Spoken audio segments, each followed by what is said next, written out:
Welcome to That Comic Smell podcast.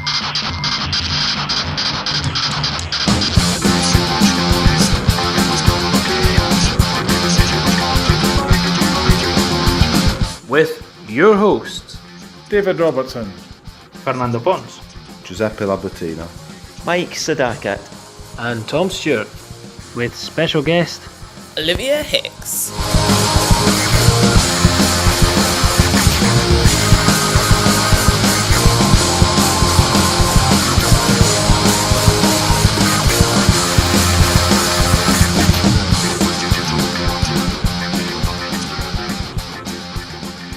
Hello there, and thank you for listening to another episode of That Comic Smell podcast. Before we fire into the episode, we have our recommendation for another brilliant comics podcast for you to listen to.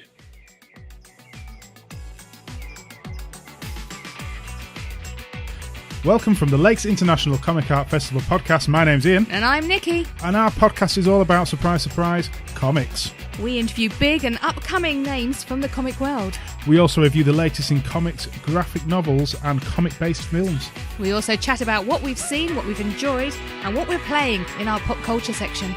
So listen to us, you'd be mad not to, at comicartpodcast.uk, Or on all your usual podcast players. and find us on Twitter at comicartfestpod.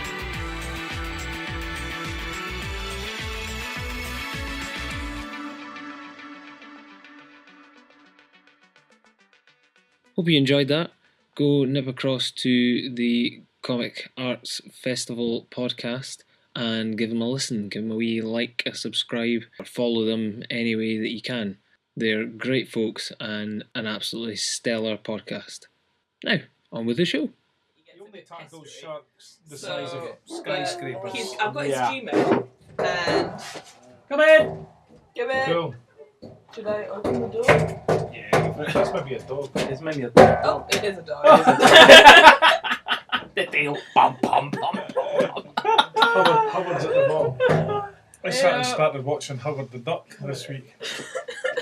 Yeah, I've not actually watched it. Bonnie, Yeah.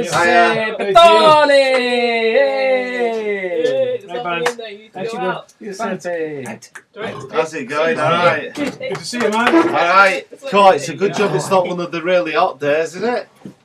I'm Giuseppe. Oh, hey, I'm Olivia, sorry. Nice to meet you. What's going on here? I can't be arsed. I need to do it. You look so rugged. It's just that. It's And manly. literally that. There's nothing else to it. Because look, it isn't kept. You know, there isn't like a... Always a fan of a beard. Yeah, I gotta shave it though, because my daughter won't let me, kiss her. Oh. There. So, 3 favorite comic creators. Mm-hmm. And as we were talking earlier on, it's not as easy as you think. No. Choose and pick just 3. and our honourable mention as well. If So I cheated. If you want. I have an honourable What? mention. Honorable mention! I thought I'd bring this. You've blown it, Mike! You've Oh, blown it! What? I was going to throw that in. I know I'm a villain. that's We'll go through our top 3. Interesting. And then I was going to ask you if you had any honourable mentions at the end. What do you mean, an honourable Just mention? an extra You know, one just if you want. Oh, right, I didn't know what that meant. An honourable mention. Fuck, I missed out on the joke. You're that guy. Yeah, I'm the dumb, slow one in the corner. The what? What? I was thinking about these 3 and I went for what I felt in my heart and thought, yeah, that's it. So I go 1 from my childhood, 1 from my teens, and 1 from my adulthood. Different comic That's creators so I good. met at different times in my life, I like that. and they are important, and they're very, very different. And I thought that probably no one else will mention them, so it would be good so we don't repeat. So I start chronologically. Start with my childhood. Hopefully they're foreign, because... Well, there's everything. Well, yeah. All the American So- ones are foreign. Yeah, Well, yeah. language. So I mean. the first Not one English. from my childhood, which introduced me into comic books, superheroes, not necessarily comic books in general, but superheroes, was John Byrne, which is English-born Canadian that lives in the United States. Big artist in 70s, 80s in Marvel. He did Uncanny X-Men. He did the scripts and the art for Fantastic Four. And that's the Fantastic Four that I first read. And I was about 10. Nice. And that was the first story that I read. And it just, something clicked. I thought the art was really good, really fresh, a very sharp line. And yeah, okay, it's outdated perhaps nowadays, but it's, to me, it's John Byrne. It's just anything that he did afterwards, I just follow. He did Alpha Flight as well. He did Hulk. Then he went to DC, did Superman, and also went to Dark Horse. And he co-created Hellboy with my Mignola, the first limited series. Actually, so. Have you just bought these? No, these are. Oh. But they're very well kept. Yeah, look at them. They look like part of the recent haul. Yeah. And in Dark Horse also did a series called Next Men, which is science fiction and superhero elements mixed there. And again, very enjoyable. And he was the sole creator of it. So yeah, John Byrne is my first one. So have a look here, see what you think. Nice It might not be your cup of tea, but certainly. That's a good, have a look solid through. first So one. yeah. Oh, Let's pass them along. right, we'll just pack up and go home. That's it. That's all I need. No, was this his first runner? Fantastic. That's Four? that's the Because first. he went away and then said it Well, later he did on some again. art. He did art in Fantastic Four, and then he came back as a full Thank you, sir. author, Yes. doing the scripts Here and he's doing the drawing art, it, and yeah. he's doing the scripts and doing the art. Yeah. Recognise the Good. art. You, I like yeah, it. you probably have seen him. Yeah. Because he did The- lots. The jaw is It's a very recognizable style. figures and styles, and it was something on him. The art, it was very cinematic at times as well. It was just bombastic. It had the stuff from, which now obviously I know, but at that time I didn't know, from Jack Kirby, but also it had other elements from other artists, and just makes it at the right balance. And to me, it was the artist of superheroes. That was it. Yeah. John Byrne, that was the one. Oh, I like the look of this. Los Cuatro Fantásticos. Yeah. The Alpha Flight was good Oh, as this well. is The nice. Alpha Flight was really good, actually, yeah. Because he went, instead of going a full superhero story, he went into the characters and the personality of them and the relationships, and there was a lot of it. It was quite interesting. Good choice.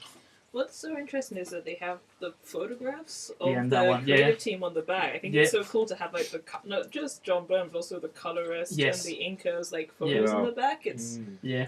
That edition of which is a graphic novel when Yeah. it came out, that was when Marvel was trying to do this sort of format, and similar to the European sort of form and album, Yeah. and they were trying something with Style. different quality paper and different approach. So yeah, that was a nice touch, because for the first time you were able to see who were.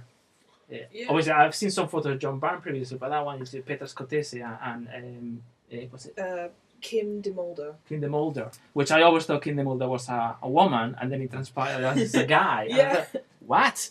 So yeah, it was interesting to see this sort of editions as well. Yeah, it's like a really beautiful, like even with the sort of the folds of the, I don't remember Yeah, what you it's call a the really stuff. nice- It's yeah. kind of like an art book. Like when you buy like a book that's like a Hulka. Yeah, that's Oh, how they brilliant. that's how they call Hulk. She-Hulk in Spain. They decided to be Hulka. Hulka. I like that. La sensacional Hulka. sensational. It's great. There you go. Oh, thank you. I wonder if the American one had that as well. The photos on the back. I don't know, but certainly that edition when they did it in Spain, that was. Because that is I've unusual. got like really a nice. Cloak and Dagger Predator and Prey graphic novel that they did in like the late 80s, and it doesn't have the book folds, sort of the, I don't remember what you call those things. It doesn't have the folds on the cover, and it has pictures of the artist. It has a picture of the writer and the artist on the back, but it's drawn pictures. So Oh, it's the yeah. artist has drawn a picture of Bill Mantlo, and I can't remember who the guy drew that one.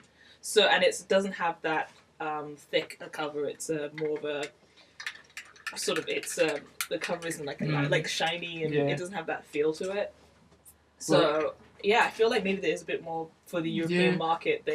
Well, I don't know that one when it was published in Yeah, Spain by but- Comics Forum. Comics Forum was the publisher that did all the Marvel stuff at that time. Top. And they did publish this comic in a separate magazine, and then they decided, well, we're gonna bring out some graphic novels as they consider they should have been brought out. So I just wonder if they added this addition to the edition. I don't know, but certainly really good quality. And so yeah, It's a mean hull. That's like the original form, the grey version. But he's always acknowledged as being weaker than the green version, so he's sort of portrayed a wee bit smaller there. stuff. Oh, is that what the new She-Hulk, where she's grey, is kind of alluding to? Not so sure.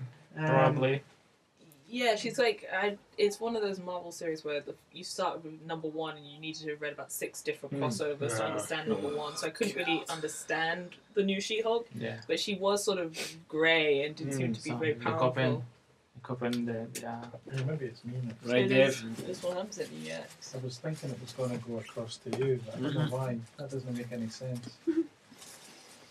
I mean, it could, but It can Right, ping in I've any got- direction, I've got, can't it? You need to get a bottle and start rolling it on the table. At first I was going to just go obvious. I was just thinking, big hitters, And then I thought, no, I won't do that. Because I talk about them all the time, anyway. So I've got, my first one is Sam Henderson of Magic Whistle. Right. yes. And this book here, Humour Can Be Funny. yes, you brought it. Yeah, good. The American humor. And I just love his. I mean, look at that right away. He's got me so fucking funny. I mean, I would just open that in the shop and be right and be getting my money out. The book is telling me, so fucking funny, you'll fucking die. That's just the first page I've opened it there. So there you are. I just love his kind of. It reminds me a bit of Sergio Aragonés with the Frenetta. Yes. It looks like he drew it in about 10 seconds. The entire page. And I just love the humour. It's just great. And people were always like pulling the tongue out in the eyes. And I just love the guy's work. And like all these things, there's little bits of, truth and poignancy in amongst all the utter idiot bullshit as well. Fuck it. I mean, that's a perfect panel, surely. Still, I mean, the last time I looked, he was doing like one of these a year. He's like, he's not making money doing this. He's got some other real life video, so he has to spend all his time doing that and then put up one of these a year. Well, I that's just think great. he's terrific. Magic Whistle, Sam Henderson. There we go. When's this one? 2014. Now, I guess it's the kind of thing you might look at and go, but I don't like that. It's crap. So did you pick them up by mail order? This was from the comic shop, Dundee. I had him on order. Magic Whistle. So whenever. But apart from that, these are the kind of things, if you're lucky, you'll find them in a dump bin, 50 pence or something, little gems. Right. So have a look and see if you like it. I will. I know Magic Whistle is really good. Magic Really funny. Whistle. Very direct, to the point, no nonsense. Yeah. It shows and tells you what you think, but you don't want to say. So it's that kind of thing. I like this cinema thing. Very risky. I like the but, first one better. so non-PC and everything. But yeah. So the first one's got you laughing there. Yeah. Yeah, I see what you mean about Sergio. Yeah, there's a similarity, isn't there? The energy of it. Is that the guy that wrote Gru? Mm-hmm. Okay. Yeah. He Peter Bagg Hate series. Sam Henderson sent a letter to Peter Bagg's Hate, and he printed it, and it was in like one of the early issues. And he said, "Yeah, I like Hate. The blah blah blah. I think what you really should do is when you finish this, to finish your series, have have Buddy Bradley find a magic whistle, and then that can be the end. You know, he's just plugging his comic. You know. But that's how it ended. That's how Hate ended. The last page of Hate, he's lying in bed talking, and then he goes, "Oh, what's this?" And he goes, "A magic whistle," and it was the end. What? Really? Yeah. Wow. He must have been sitting looking at that like. So yeah, 90s probably when I got into him, and still puts out things. He did one that was called Seen But Not Heard, and it was all silent comics in that one. So that's it, Magic Whistle. Cool. Okay, so I wasn't like, I didn't know if these are like my favorites, but I felt like somebody was asking me about who my influences were, and I had a throwaway line about the Trinity of Kates, and I was like, actually, that's brilliant. Like, there's these 3-4 creators with all names that can be shortened down to Kate, and they're all great. So I was like, this is what I'm gonna talk about. Nice. So I don't have childhood, teenagers, adulthood, but I do have teenage years, which is Kate Beaton, Harker Vagrant. Ah, nice. I read this. I didn't realize how long I'd read this online for. I'd probably followed it since I was about 14 or 15 in bits and pieces. Like, people would be talking about one of the comics at school because I'd be hanging with cool kids, and you kind of would read one and you'd read another one, and then you'd just go and read everything she'd ever put on it. And she was at Thought Bubble a couple of years back, and I wanted to tell her, like, you kind of want to say something.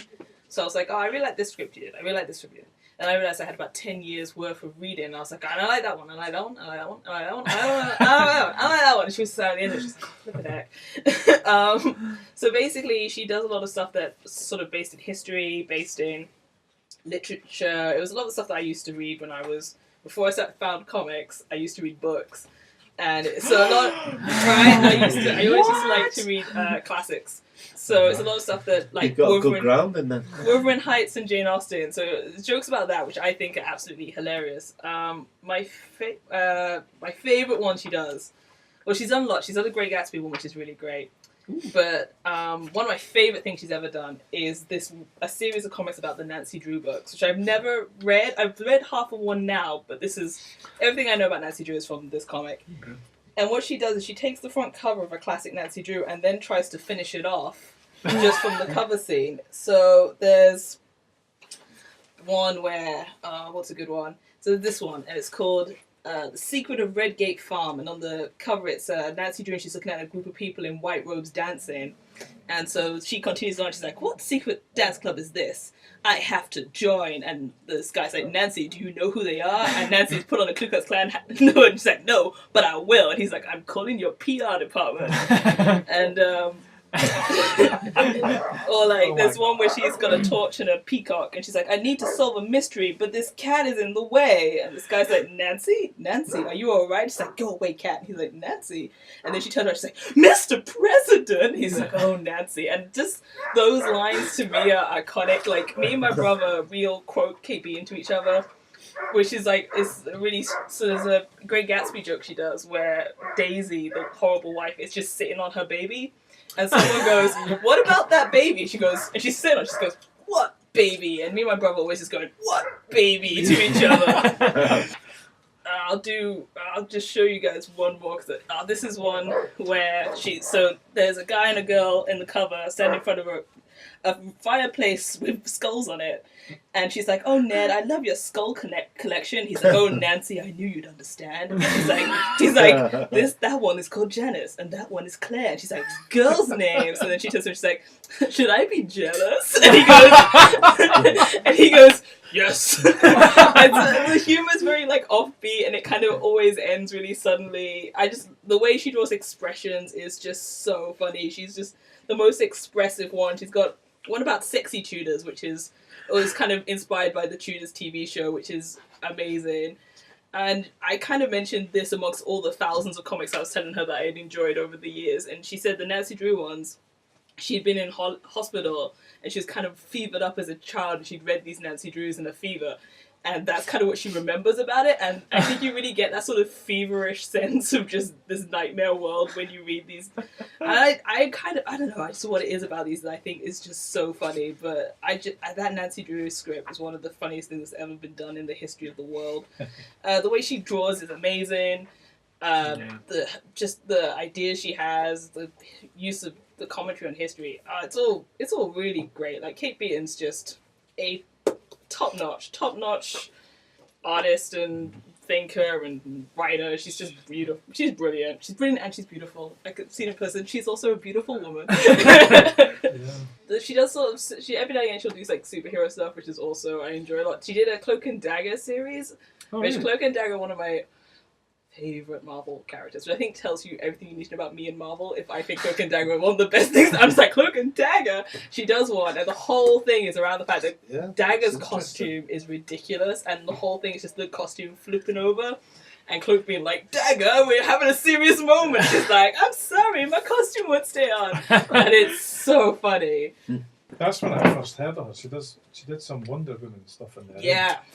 And I flipped through. There's some Wonder Woman in there. It's quite early in that book. That's for a long time. I thought she did Wonder Woman comics. You know? I mean, somebody went. I think it was on the Comics Journal board. Somebody went, "Look at this. This is good."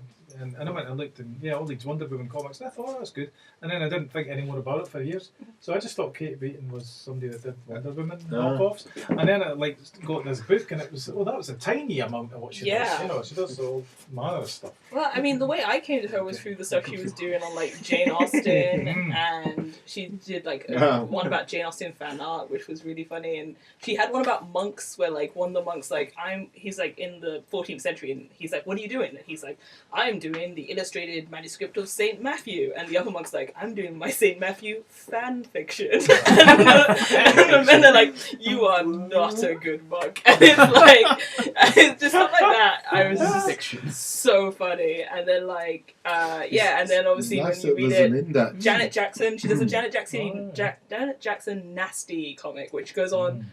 It's all about one of the men in the music video being called Nasty and then changing his ways, but like he kind of owns the fact that he's nasty. There's this whole, it's like this ridiculously long comic about a guy in the background of a Janet Jackson music video. But that's how come I know that song in the first place is through Kate. Yeah, so Kate is kind of an interesting way that I got into sort of some elements of pop culture and books and stuff was through Kate Beaton's comics. I think that says a lot about me that I didn't know about Janet Jackson's Nasty until I read Kate Beaton. Oh, you're too young. You missed that. I missed Janet Jackson's Nasty. This is the first graphic novel I've seen, or one of the first ones that's got an index. Yeah, it's good that it has got an index. I fancy a bit of whatever. I don't know. Yeah, you have to, because there's no real way to navigate that book unless you're reading it back. Like, if you just want to find that one strip, like which is what often happens to me, I have to go to the back to find the Nancy Drew stuff, or to find the Great Gatsby, or whatever. I didn't bring any books, but I did come with the 3. Oh yeah, cool man. Yeah. I don't know why. I must have had a senior moment thinking, well, they'll all know what I'm on about. Yeah, you didn't necessarily show and tell us. But the first one that came to mind was Sergio Aragonés. Oh yeah, nice. So because Screw the Wanderer just has a special place in my heart. Maybe from when I was 10. Started reading it. I'm not quite sure. It might have been around that age. But yeah, as soon as I saw that artwork, I was like, "Oh, this is amazing! What's this?" And it was funny, so I was hooked straight away because I couldn't quite get. I didn't realise it was a parody on Conan and all that kind of palaver. I was thinking, "When's this set? When's this set?" Yeah. I was too boxed into kind of. Even though I read comics, I was too boxed into concrete reality, thinking, well, is it the Middle Ages? Is it before then? Or what the fuck are dragons doing in it and stuff like that? but it was his splash pages when you come over that first page, that every single it was just like that's the first thing I wanted to see. As soon as I bought that comic, before I'd even read that first page, I was like, oh, look at that. And I got to know that every splash page he signed it somewhere, so that became part of the game of finding where he'd signed his name. Yeah, but it was just like it was quite inspiring because I was like, look how many things he's drawn on here. How's he got all that to work and stuff like that? I mean, it was frustrating as well, but At the time, I got to admit, I only came to find out in my later years that it was known as a really quick artist. Really fast. I didn't really know him from Mad. Even though I might have seen him, not many issues of Mad came my way through my hands, so I'd probably maybe seen it, and then it might have sparked something later in Gru. But Gru was the one that got me hooked on it. It was just when you were looking at the splash pages, where you were looking at every single detail, all the characters, trying to look into his jokes, because there was always a scene. Those jokes, yeah. Despite the fact he's a really fast artist, the amount of detail he puts in every page. I mean, that's the thing. And then the finding battles, out that he's quick, and the composition of it. The composition of it, because we were talking about hundreds. He must have slowed down a bit when he was doing them, of faces and noses and fights and and animals and. I mean, finding out that he was doing that quick, but he's got to have slowed down when he was doing them.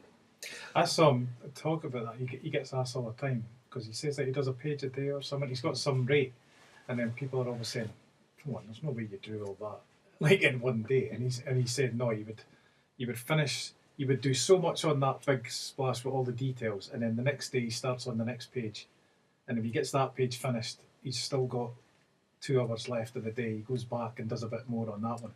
Right. But every day he starts a new page. Right. And then does extra work if he's got time. Okay. So Does it's he very colour it? organised. Does he do the colouring and the lettering? No. I don't, it wasn't. No, this says letters Stan Saki. Yeah. Stan Sakai, yeah. Stan Sakai. So the colours Tom Luth. Yeah, it wasn't. And Mark Evanier would also script and rewrite stuff. Yeah. But so yeah, Sergio Aragonés. Also later on, when Black Hole was still open, I picked up some other issues that he'd done. A 4-part miniseries of humorous horror stories called Bogeyman. Yeah. Okay. Yeah. Which was yeah, fun. Bogeyman. Yeah. There's not any connection to Fungus, the Bogeyman, is Nah. it? Nah. This is still Aragonés. Scottish Bogeyman. And he also did Space Circus. He also did Magner. Who? Magner. Yeah, the superhero thing. The superhero thing. Yeah. Talking about That 2 was funny comic as well. creators that they work for a publisher and they publish only superheroes, and they say, well, I don't know how to do superheroes, and they decide, okay, eventually they come across this character in the street and they thought, oh, this guy looks like a superhero, let's get him as a model, and it just tells the story, but it's it's a superhero story, but it's actually the comic creators trying to make the story. So, it's a lot of humor, a lot of detail. He draws all that. Yeah. Not heard of that. I picked up 4-part Space Circus, which is about a boy who joins a circus that travels through the galaxy. You know, even when he's drawing, I'd only ever seen him draw, medieval clothed, fantasy clothed people, and prince and princesses and stuff like that. But when he's drawing aliens and spaceships, he's great as well. The space is great. He's just an absolutely fantastic artist. Yeah, he did Sergio Aragonés Stomp's Star Wars. Right. And it's actually... I mean, his bodies were brilliant. The bodies were like barrels on 2 thin kind of legs that kind of gave way like bamboo. That's right, yeah. Kind of, like that. Yeah. 2 legs like that. Quite simple feet. I mean, looking at the feet, you're like, oh shit, yeah, that he went, yeah. It was done like that. You can tell that he's drawn it quick when you look at the foot. Big nose character. Big nose, but the proportion, just beautiful. And then a few years ago in Amsterdam, I picked up that book, which I might have brought in that other time of his, which is just like collections of 1-page things, which might have been collected from Mad. Right. So they were great to read as well. Was that from Lambic? No, it was like from a second-hand shop in Amsterdam, and it was a Dutch edition, but luckily there was under 10 of the pages had any words in. Right. So the ones that did have words, I just ended up looking it up. Yeah. It's so easy now, There's isn't a couple of compilations that he also did, and I think Dark Horse has published them. One of them is Action Speaks, Right. And then there's a second part, Louder Than Words. Oh, I've got And them it's all, as well, it's yeah. all different. I've got them as well, yeah. And it's all different strips, different stories, different themes. Kind of what he did for Matt. Yeah. But yeah, they're great as well. Yeah, I picked them up in Black Hole as well. So yeah, it's a good one. But that was my first one, Sergio Aragonés. So yeah, that's it. Go for it, Mikey boy. Well, I've chosen comics that are sort of like a continuous story, because otherwise I would have had Gary Larson, who does The Far Side, at the top of my list. So number 3, I shall get the predictable. Why couldn't you have Gary Larson as well? Because I only thought about it now when I was sitting here. I thought it's a little bit too late for me to go back and get my Far Side books. No, but I don't. I was trying to save myself there the embarrassment of saying, I forgot all about my number 1. Yeah, but if that's instinctively your number 1, you can talk about him anyway. Oh no, right, but just edit that. Don't put it in. Let's start again. Yes, I'm just counting the continuous stories ones, because also there was Jim Davis, who this is 40 years to this day. Well, not to this day, but 40 years ago, June, where Jim Davis released the first Garfield. Oh. And I am a month older than Garfield, so Garfield. So I shall wonderful. my first one. And this is a celebration of Akira Toriyama and his stories. This later became the biggest selling manga comic until I think his pal released the One Piece stories. But these are the ones that would later become the basis for the Dragon Ball TV series. This is like a celebration of the original series and Dragon Ball Z, but it's not got anything about Dragon Ball Super or the special films. So it's not. This isn't the actual comic itself. This is a celebration of the artwork that appeared on the comic. I really like this picture. This was at the start of the final chapter of the original series, where basically everyone on this page has a grudge against someone else. That's the fair martial arts That's it. Tournament. Yep. Isn't it? That's the one, Under the Heavens. Yeah, I remember. So it's lots of good wee pictures that were released in a comic called Shonen Jump. Oh yeah. And he's also a quick worker, because Akira Toriyama did a lot of the artwork, the lettering, the story. Pretty much all of it was his. He did have to hire an assistant at one point, and these days the Super is done by another artist, but with Akira Toriyama's direction. And he was really industrialist, because it would be like the Beano. There'd be a comic released every week, so people who are contributing to this have to get their story out and publishable in a short amount of time. And we just see the combined volumes mostly, or a comic with a couple of chapters in there that's released every month, but the story is months in advance. And this did kind of affect the cartoons, because the cartoons have a lot of episodes with not that much happening story-wise. And the reason is because they're waiting for Akira Toriyama to finish the chapters on the comics before they can move on with the story. Oh. So they have what they call filler episodes. There's one enemy on there called Frieza, who the main hero, Goku, who's often voted as Japan's #1 anime and manga character in terms of popularity, he fights him for a few chapters in the anime.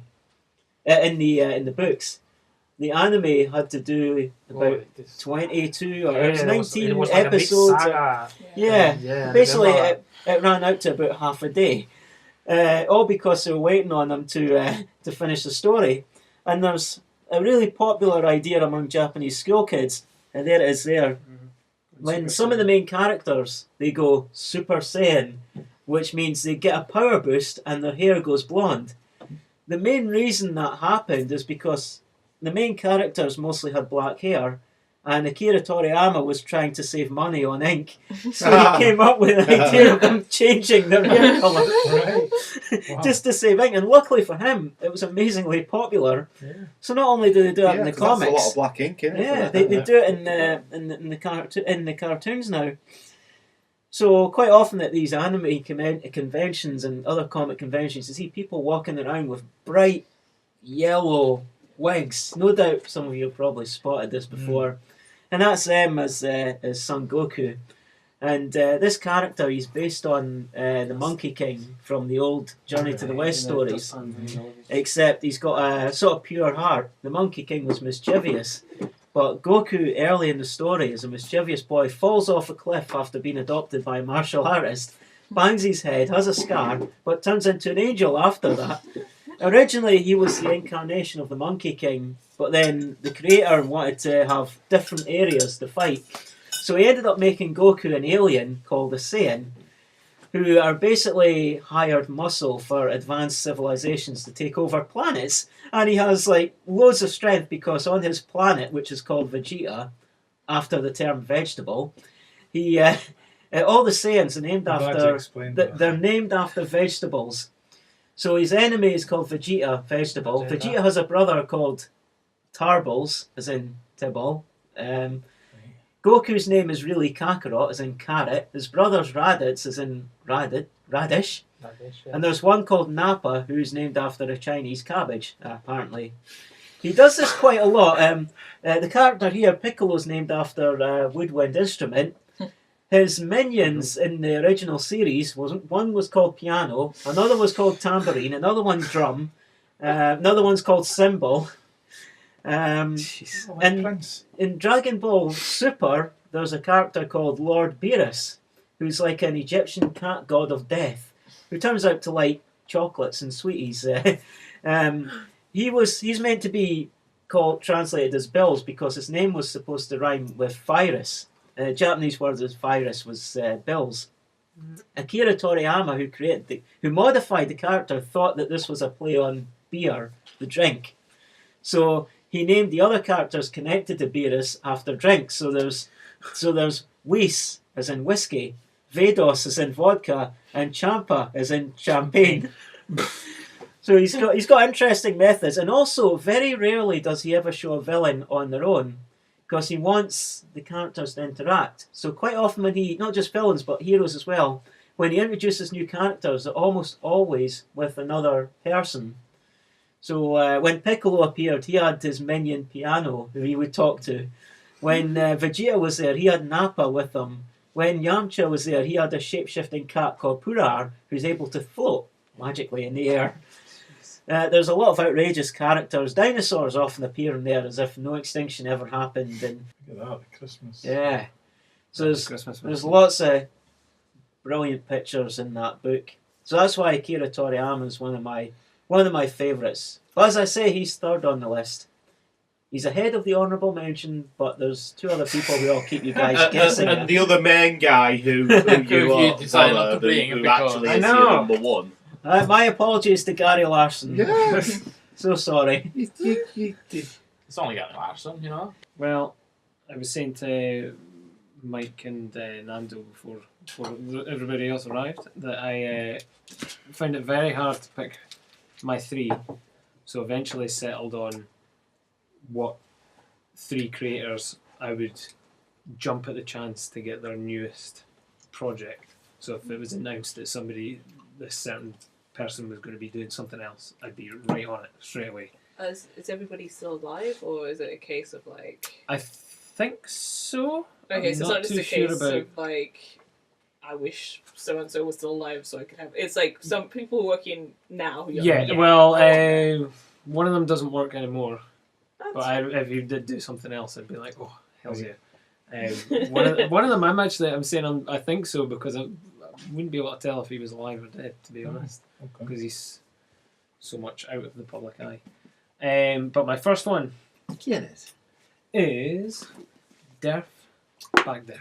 Introduced to me by our very own David over here, because I didn't actually know about him until he brought Trash along or something. But Derf is one of the single creators that have made me both intrigued and terrified all at the same time. I have said it before, but my friend Damer gave me nightmares for about a week and a half. from the way that he describes them and draws them. And they're coming to get me. Wow. What? How well timed was that? What was that? Was that? That's It was a comic. Yeah, I was like one of those birthday cards that opens up. Yeah. that's Dahmer's coming to get you. that's my text. But just the way that he draws Dahmer's like deadpan eyes. He usually doesn't draw the eyes a lot of the time. It's just the glasses and this sort of menacing look that he draws him with. I imagined him like that, standing at the end of the bed a lot of the time. It was really creepy. But he's just got such a good way of explaining things and a really detailed way of drawing them, and I like his really unique sort of cartoon style and whatnot. It's really, really interesting.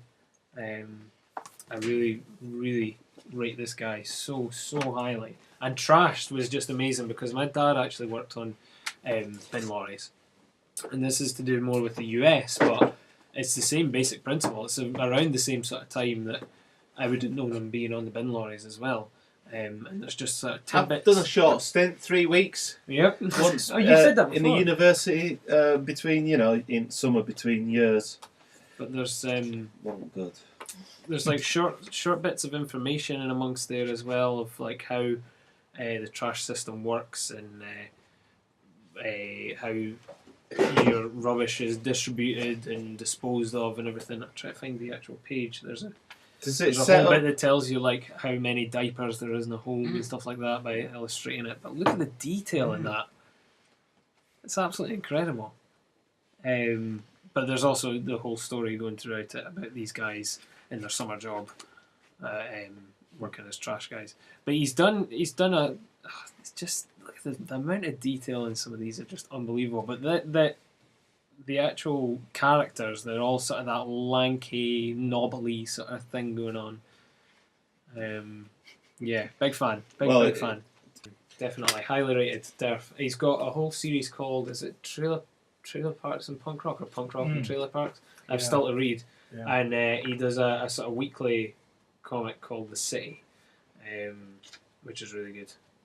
But I if his name pops up saying Def Back Def new book, straight on pre-order, I'd be right in there. He's done a couple of pictures of the Ramones as well, because he was into the big punk rock scene of that time, and his Joey Ramone just looks incredible. It looks absolutely incredible. So yeah, that's Def for me. Very good. Second choice There we of comic creator. So I went for this time one of my teams, and it's Jean-Giraud Moebius. A master. Unfortunately, he's not with us anymore. No. An absolute master of the art, European comic. And I brought 3 different books at different times. One of them is The Adventures of Lieutenant Blueberry. A huge, big series in Europe. He did about 30 odd issues of it, albums. It's Western. This is from the early 70s, this one in particular. Would that be the Mine of the Lost German? Actually, the Dutch. The Lost German, but in English is actually, instead of German, they put Dutch for some reason. Oh, right. So the English version is... But the original is German, because Les Mains de l'Allemand Perdu. That's interesting. So it's actually in French is They didn't German want as to well. say German. I don't know why. I don't know exactly why or what. In That's the English version, but some of them have been published in English.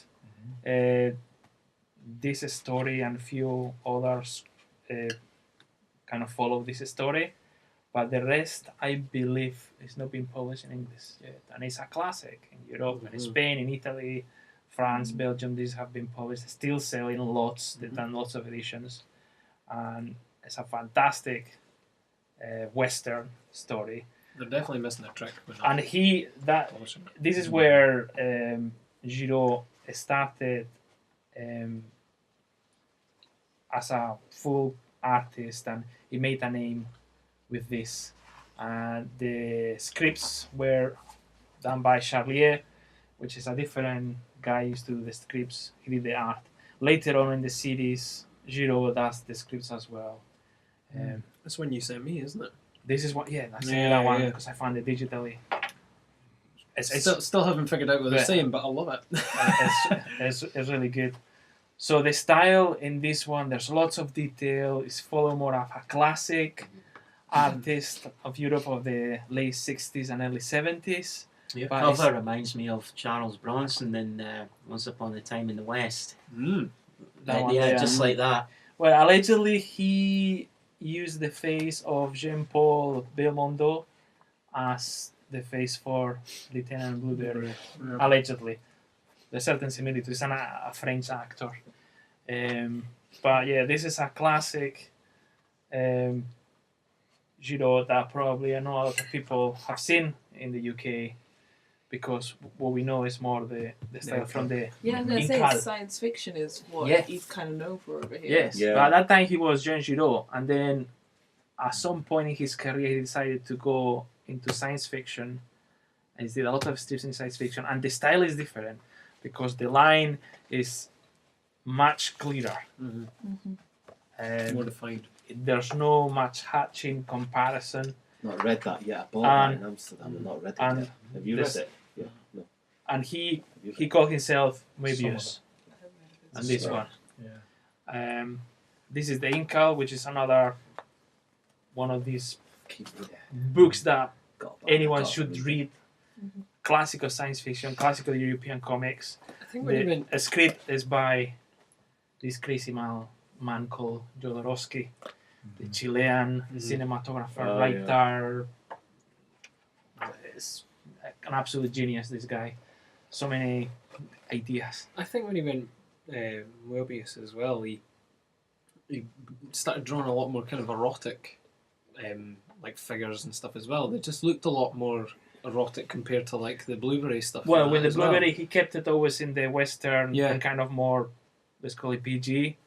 Whereas when he was going to science fiction, he was going towards the adult readership. Oh yeah, you can tell it's a lot of like phallic figures, and there's a lot of breasts, and you know, Jodorowsky is also a creator that he's a fan. He uses a lot of sexual imagery and elements put into the story. Not necessarily has to be all explicit there, but it is very much. Oh no, it's not. And I wouldn't say it was like full on explicit. It's done. I think it's done tastefully, definitely. But it is a case of like you can tell. And then I'll swap you. The third book I brought for him was he did a comic with Stan Lee and a Silver Surfer. Nice. And he did the art. He did Silver Surfer. He did Silver Surfer, with the Stan Lee. Nice. Stan Lee did part of the script, and Moebius did the art. A one-off. A one-off, a one-off. And he did his version of Silver Surfer and Galactus, and there's some notes on the back. This is a really nice book. There's a lot of details and things. Hang on, what version? Making of. The DC version? His own version of right. Galactus and Silver Surfer. But that's a great one. Was it Definitive Silver Surfer book I got?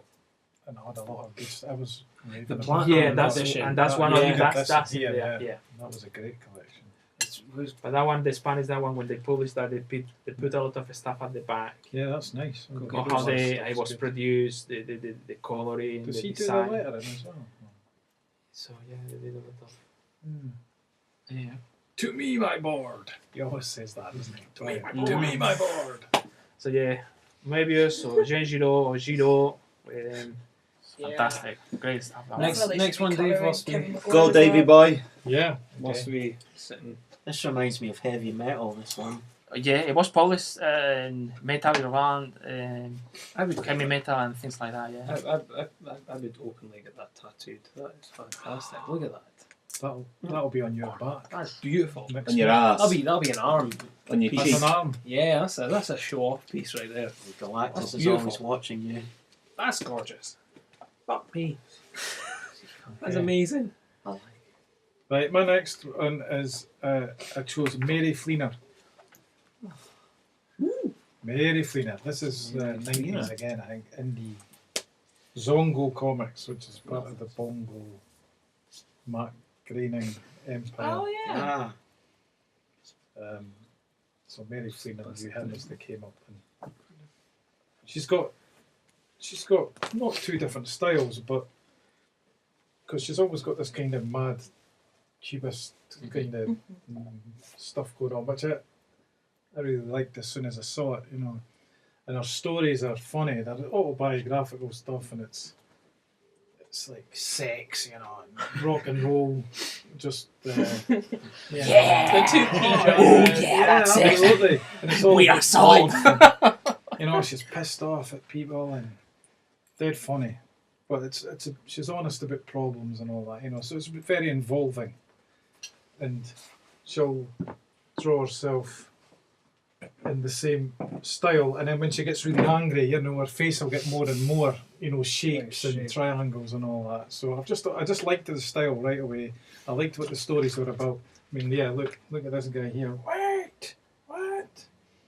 So you feel the tension, and I just like the style.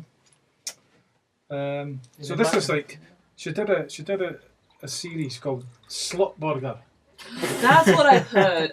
You know that one? I've heard of that one, yeah. What's it called? Slut Burger. And I thought, man, what a title. I remember I saw that. So I had to see what that was about, you know. And that was like similar to this one. What is it about? So that has a bit of Fernandez Brothers, has a bit of... Look at that. Turn off that jungle music. Is that a British one? No, this is American as well. So she's... Yeah, and there's like... Oh, look at this. Look at the picture, the mad sex picture there. Look. It's electric, man. And look... Great. I like it. I think it's really... It's like Picasso. Yeah. Very arty, but very funny. And then she's got this other series called Fleener, and this is more like little cartoon characters, and there's like fruit and all that have got little stories, and just really nice, but a bit more cartoony. What was that back there? Was that like panels? But Yeah, like a Like snakes a and game. ladder. Like a game in the middle. So she's she's brilliant. And yeah, there you go. See what you make of that. Nice. I always thought she was great, Mary Fleener. Like that. So, I've heard. wait, can we go back to this Zongo Bongo thing? So the Bongo comics imprint I know of The Simpsons. I didn't realize. So Zongo then was what, like an adult? Zongo is more when he's, I guess, what would you say? Like an adult indie imprint, or? Yeah, you know, it's not going to maybe sell as much as the Simpsons comics or whatever. Is it like the Vertical version? Like yeah, it's an DC imprint Vertical. that's a more arty, more... They had Gary Panther as well. He's brilliant as well. He had a Zongo comic. So does Bongo Zongo do lots of stuff then, other than just? I think I just read that they're stopping Simpson comics altogether. Uh-huh. They're stopping publishing them, and I thought, well, that's actually a really big blow. That's a big blow for comics. Yeah, it is. Because a lot of kids get into comics with the Simpsons comics. W.H. Smith is selling loads of them still. Yeah, well, I think in America they're pulling the plug. That was some of the first comics I had, was Yeah. the Simpsons stuff. Well, they were good. Yeah. They were actually well done as well. They're one of the very few ones that you can still buy in the shops now. Yeah. And they go like hotcakes, man. They're always getting borrowed in the libraries as well. They're popular. Yeah. Simpsons. Simpsons comics. I used to Never read always the Simpsons comics. Well, it's the thing that, you know, whenever like the comics and somebody comes in, you're kind of having to explain it and all that. But as soon as you hold up to anybody a Simpsons comic, they get, oh, they know what that is. Yeah. So they'll try it, you know. Thanks. That's true. So what do you reckon to Mary Fleener on first look? That's alright. I like the inking style. It's not a style of comics that maybe I would super be into. Okay. Yeah. I think, I don't know, but it's like, Well, that one's different than that. They're both quite different. Different style of story. I ain't hating, I'm appreciating, I'm just...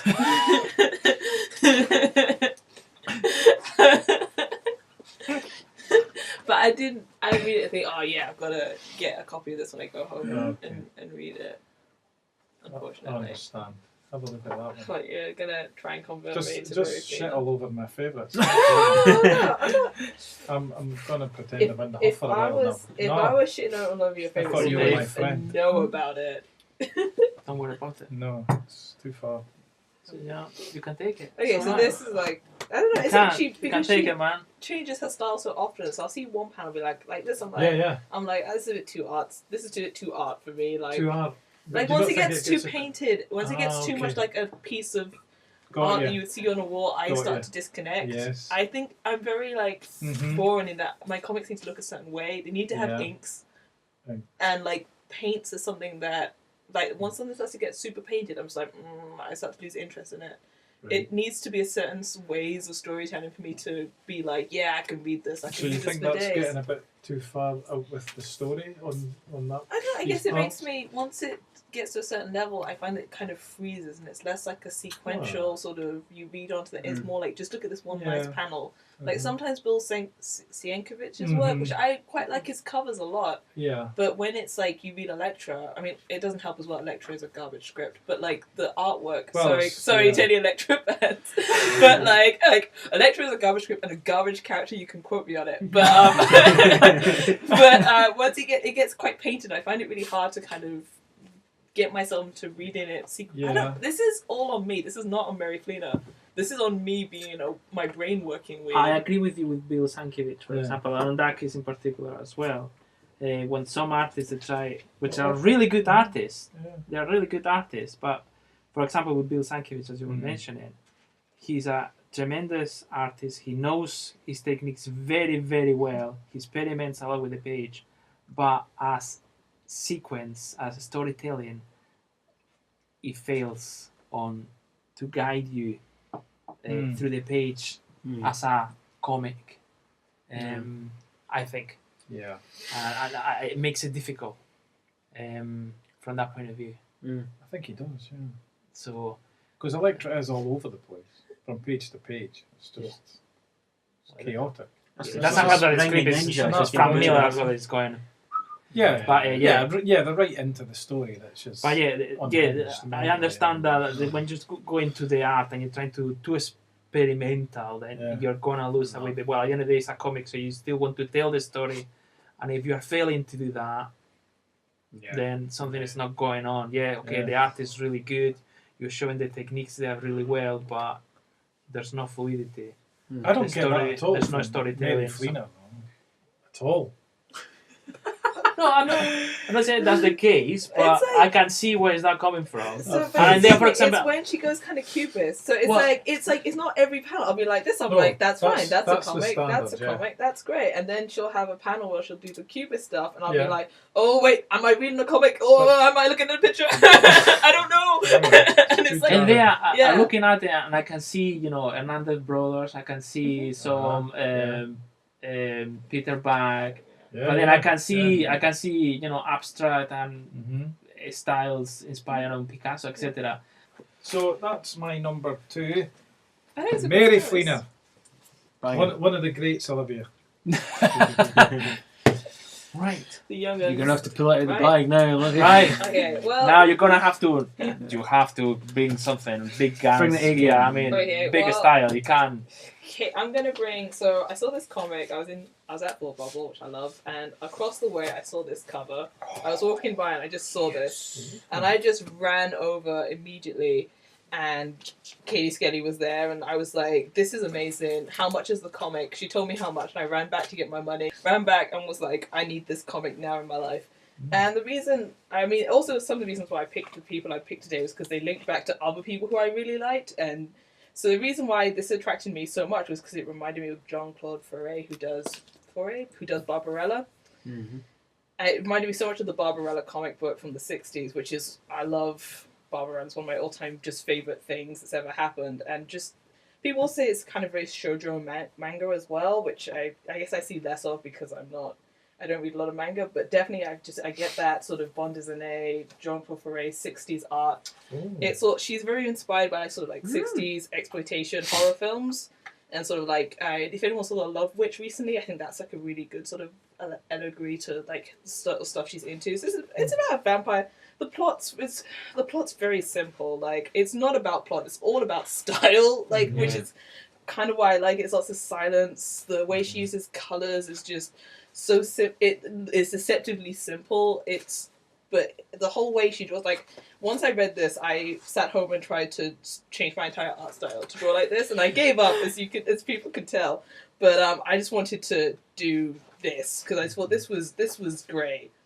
The story is she's a vampire, and that's it. She's a vampire. She's been kept by like her brother or maybe her boyfriend, and she kind of escapes and goes on this sort of bender of like trying to feed on people. She ends up in like sort of a cocaine 60s party and kills everybody, and there's like people are hunting her. It doesn't make a whole lot of sense, but it doesn't have to because it's so beautiful. It's batshit. Yeah, it looks good. I'm waiting for you to say something like, I don't know, looks a bit like, is it as good as Mary Flynn? She also did another one which I don't have with me because I lent it to someone called The Agency she just released, which is a series of like erotic sort of comics, web comics that she'd done previously. And I will say about that it was like she did a plot. She wanted to do sort of pornographic stuff that had a plot, and I felt like the plot she should maybe not have done because it made no sense. And I was like, what is the plot? Like, the plot kept going. I was like, this is a plot, but I don't like this plot. I would rather you just had stuck to what you wanted to do and not tried to put a plot on this. Okay. But it was kind of fun and weird and kooky. There's a bit where there's like an agent and she's flying through space and she falls into a spaceship and Spider-Man's flying the spaceship and then she and Spider-Man hook up and it's like, but I just love her art so much. I think anything she does, I will throw money at it. So like, if you were like, oh, it's a sort of a series of erotic comics about whatever The Agency is about, and it wasn't by Katie Skelly, I would have been like, no, not for me. But for Katie Skelly, I ran out with my money, bought it was overpriced in Glasgow Forbidden Planet, and was like, totally a bargain. Just her artwork, it's fantastic. Nice. And yeah, that's it. Looks good. I think it is kind of that whole style of sort of those horror movies where the look of it is so much more important than what the actual plot is, and the plot doesn't really ever make any sense or go anywhere. And she kind of 100% is always channeling that sort of vibe, but it's just great. That's it. That's all I've got to say about it. It's great. There's a similar style to an Avery Hill artist, Charlo Freed, did a book Goat Herded. It's very similar in sort of style, very sort of manga influenced sort of thing, but this is really, really nice. This has got a more sort of cartoony feel to it. Hey, G-Man? Yeah. Too. To be honest, I was only thinking about them. I'd been thinking the past few days, so it's a bit of a rush job. But one that came to mind, even though I've probably not read most of his stuff, I've probably read some of his Sandman stuff and Hellblazer stuff, but it was Brian Talbot. I think the first thing I read by is that I knew it was him was Tale of the One Bad Rat, which I really loved. To remember reading that on a coach journey somewhere, so really enjoyed that. I thought, oh, who's this fella? Who's this Brian Talbot fella? Then I went to the library and picked up like a Granville or two. And then borrowed that last Granville off you. He almost made it to my list as well, but you only just missed out, I'm afraid. So good thing you've mentioned him. Yeah, but mainly remembering for Granville. Yeah, but when I was looking him up today, apparently he has done some Sandman stuff and Hellblazer stuff, which I think I've read, given the issue numbers, but it doesn't kind of stick out. It was like, all right, Brian Talbot. But Granville. Well, what he can you did. say about Granville besides it's fucking bob on. I love that story. I love Granville. And that the last outing with the guy with his mentor.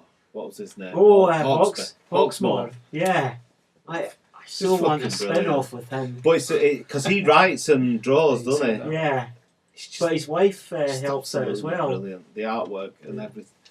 everything about it is absolutely beautiful. Have you read Granblue. The Adventures of Luther Arkwright? No. Talbot. That's really good. Right. And that's science fiction. Yeah, because when I was seeing all this That's really bibliography, good. I was like, oh, look, I've only read about 2%. But Yeah. Best Well, 2%. Yeah. Go more Loved to it. go back. Yeah. Yeah. So Brian Talbot was my second one. I've not read that Alice in Sunderland. I wouldn't have minded reading that. I've not read that, but I'm sure I've read other graphic novels of his. Have you read Daughter? Is it Daughter of Our Father's Eyes, that he yeah. did? No. I read the Mary Talbot stuff. So I Right. read the suffragette one, which he did the layouts for, but he didn't Yeah. draw. Kate Draw. Charlesworth drew it. That's about it. Right, Mike. Number 2. I've got the suffragette one. Well, you do. Yeah, I do. Yeah. I still haven't finished reading that. It's like a history book because it's so dense with the footnotes. Yeah. Yeah. The only thing is, the interesting thing is that the main character, this is just like on the Last King of Scotland film, the main character's fictional, but everything that happens to her happened to people in real life. Yep. Like in Last King of Scotland, it was centred around James McAvoy's character. He didn't exist, but all these incidents happened to separate people. Yeah. So they made them out as a dictator as well. Idi Amin. Yes. Now my second choice, and strictly speaking this is really two people, it's quite a controversial one because one person got the credit and the other person didn't get the credit until very, very recently. This is some of their earliest work and it's got my favourite comic book villain of all time in here. Oh, This is the very, very first appearance of the Penguin. Well done. Nice. I'm so glad you brought that. And it's quite funny because you think of Batman now as being a hardened, criminal bashing Not in the good person. stuff. The Caped Crusader. Yeah, and this is odd though. You think Bruce Wayne himself is like a symbol of justice, and his very first glimpse of the Penguin, Dick sees this odd-looking man, and Bruce says to him, "Let's go back. You really must learn not to laugh at people or things just because they may be odd-looking. But Bruce, look for yourself." And Bruce goes, "Haha, he does look like a penguin at that." There we go. And then for the rest of the story, the penguins got made fun of. But of course, He looks like a fucking penguin. he turns out to be the most competent villain he's had for a while. He kills a gang war, takes his fortune, takes his gang, and then this is when he first meets Batman. Now Batman breaks into a museum, beats up the Penguin's men. What he does is he picks up this valuable painting, priceless, smashes it over the heads of the villains. Their heads just so happen to appear where the heads of the pictures are, and then to add insult to injury, Batman punches them when they can't move. Oh, there you go. Butter. And then Wow. the Penguin walks in and pretty much puts him in his place. He says, "What have you done to my poor men?" "Ah, well, I knew we'd have to meet someday." And Batman says, "So it's you. Better say your prayers now, funny face." The Penguin, after taking his bout of prejudice because of his appearance, knocks Batman out and frames him. So who is? Yes, I editor. kind of got distracted with the characters. Yeah. Now, Bob Kane is the guy that was credited, but Bill Finger is the guy who did the a hell of a lot of the work. But there's one little Never thing heard here. of who? Bill Finger. Finger. Finger. Finger, yep. Pun coming. Yes, but he's Coconut. basically. That's how you spell it, except with the S. Is that it? He's the writer. So basically. how did he get? Created them. Here we go, Bill He How Finger. did he? What happened? How Well, come it's they only don't come get to? credit. Batman. How come it's only come Effectively, to yeah. light recently? Bob Yeah. Kane- Bob What Kane happened is didn't Bob have as Kane. much. Bob Kane, he created some comics earlier on, and it wasn't really that successful. And with the success of Superman, he decided, "Yeah, I'm gonna do a comic. I have to come across with something that is gonna work." They came and allegedly came with the idea that Batman. It actually was Bill Finger that was working with him.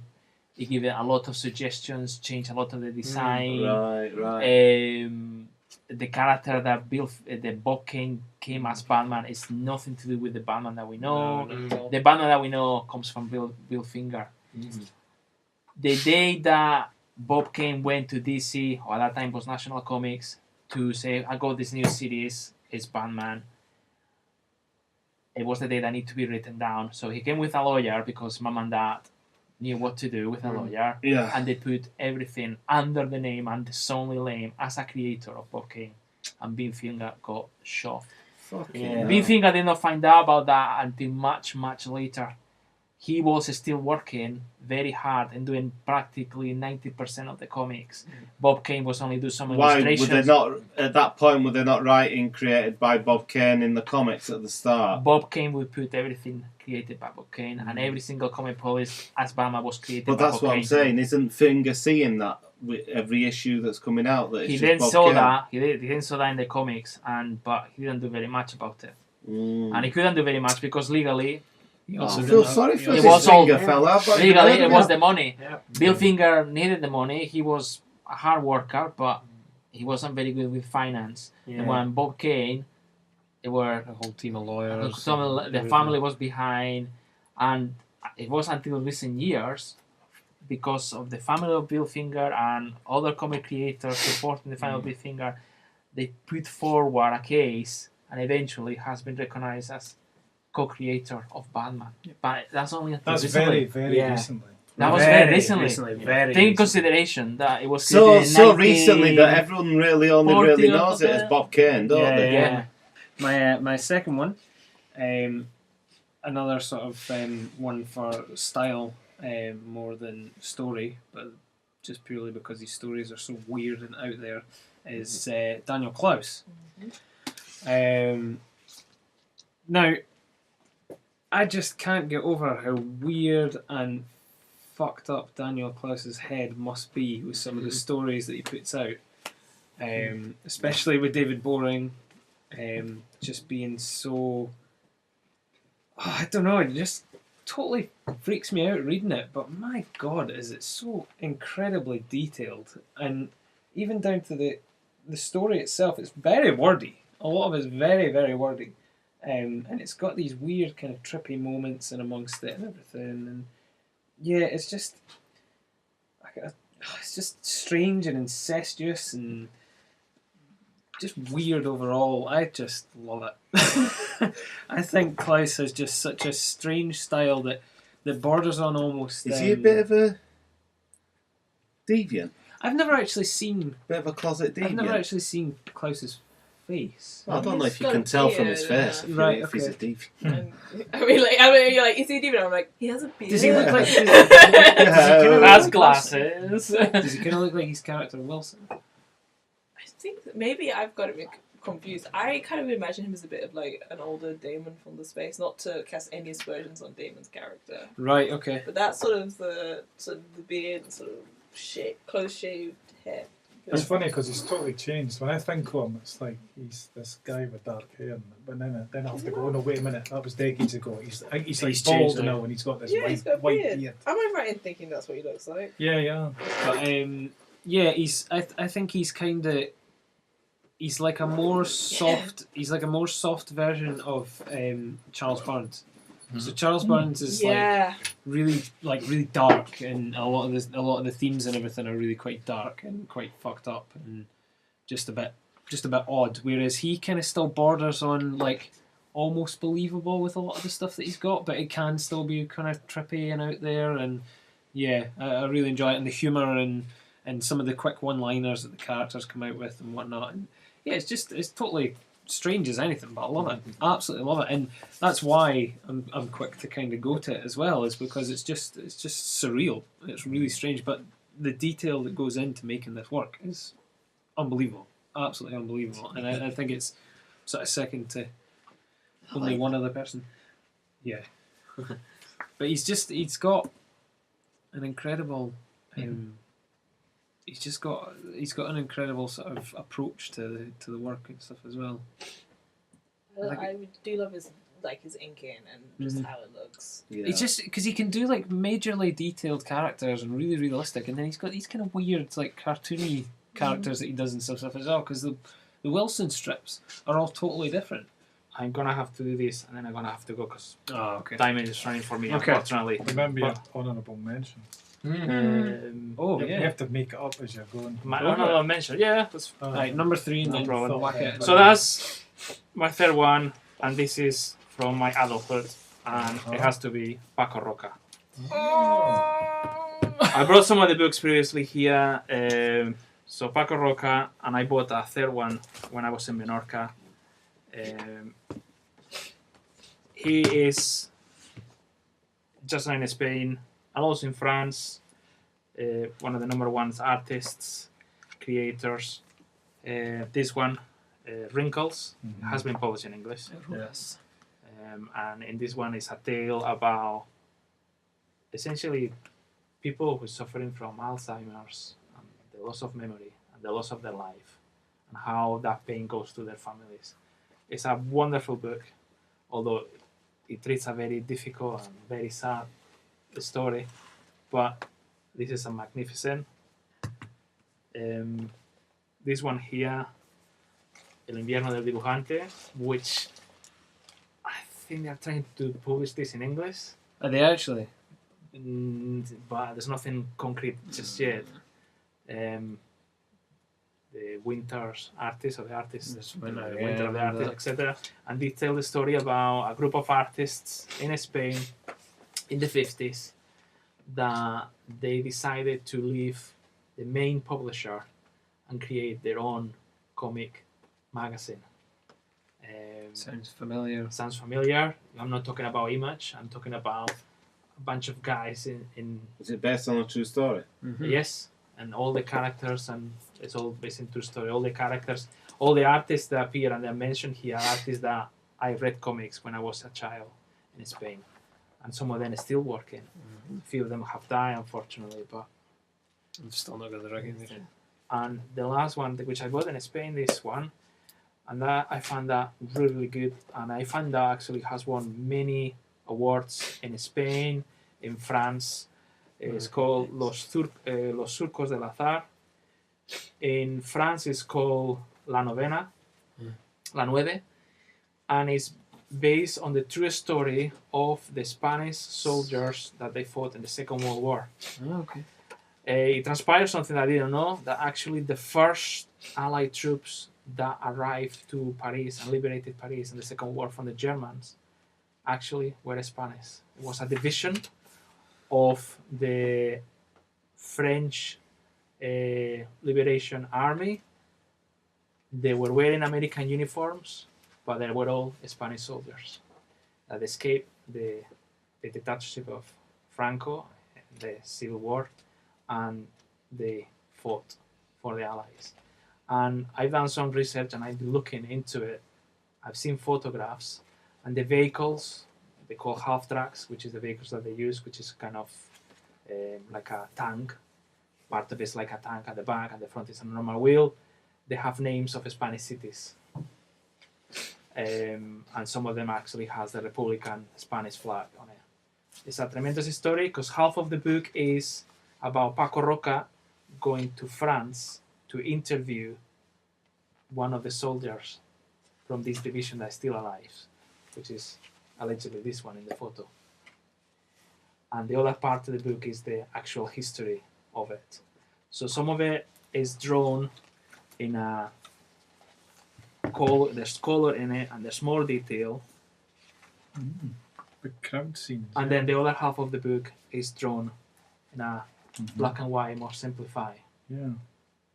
And then you're reading through and you're thinking, well, I didn't know anything about it as I was reading the book. So what's true, what's not, what's real, what's fiction? It transpires that the vast majority of the color stuff here, that's the true story. And this was invented.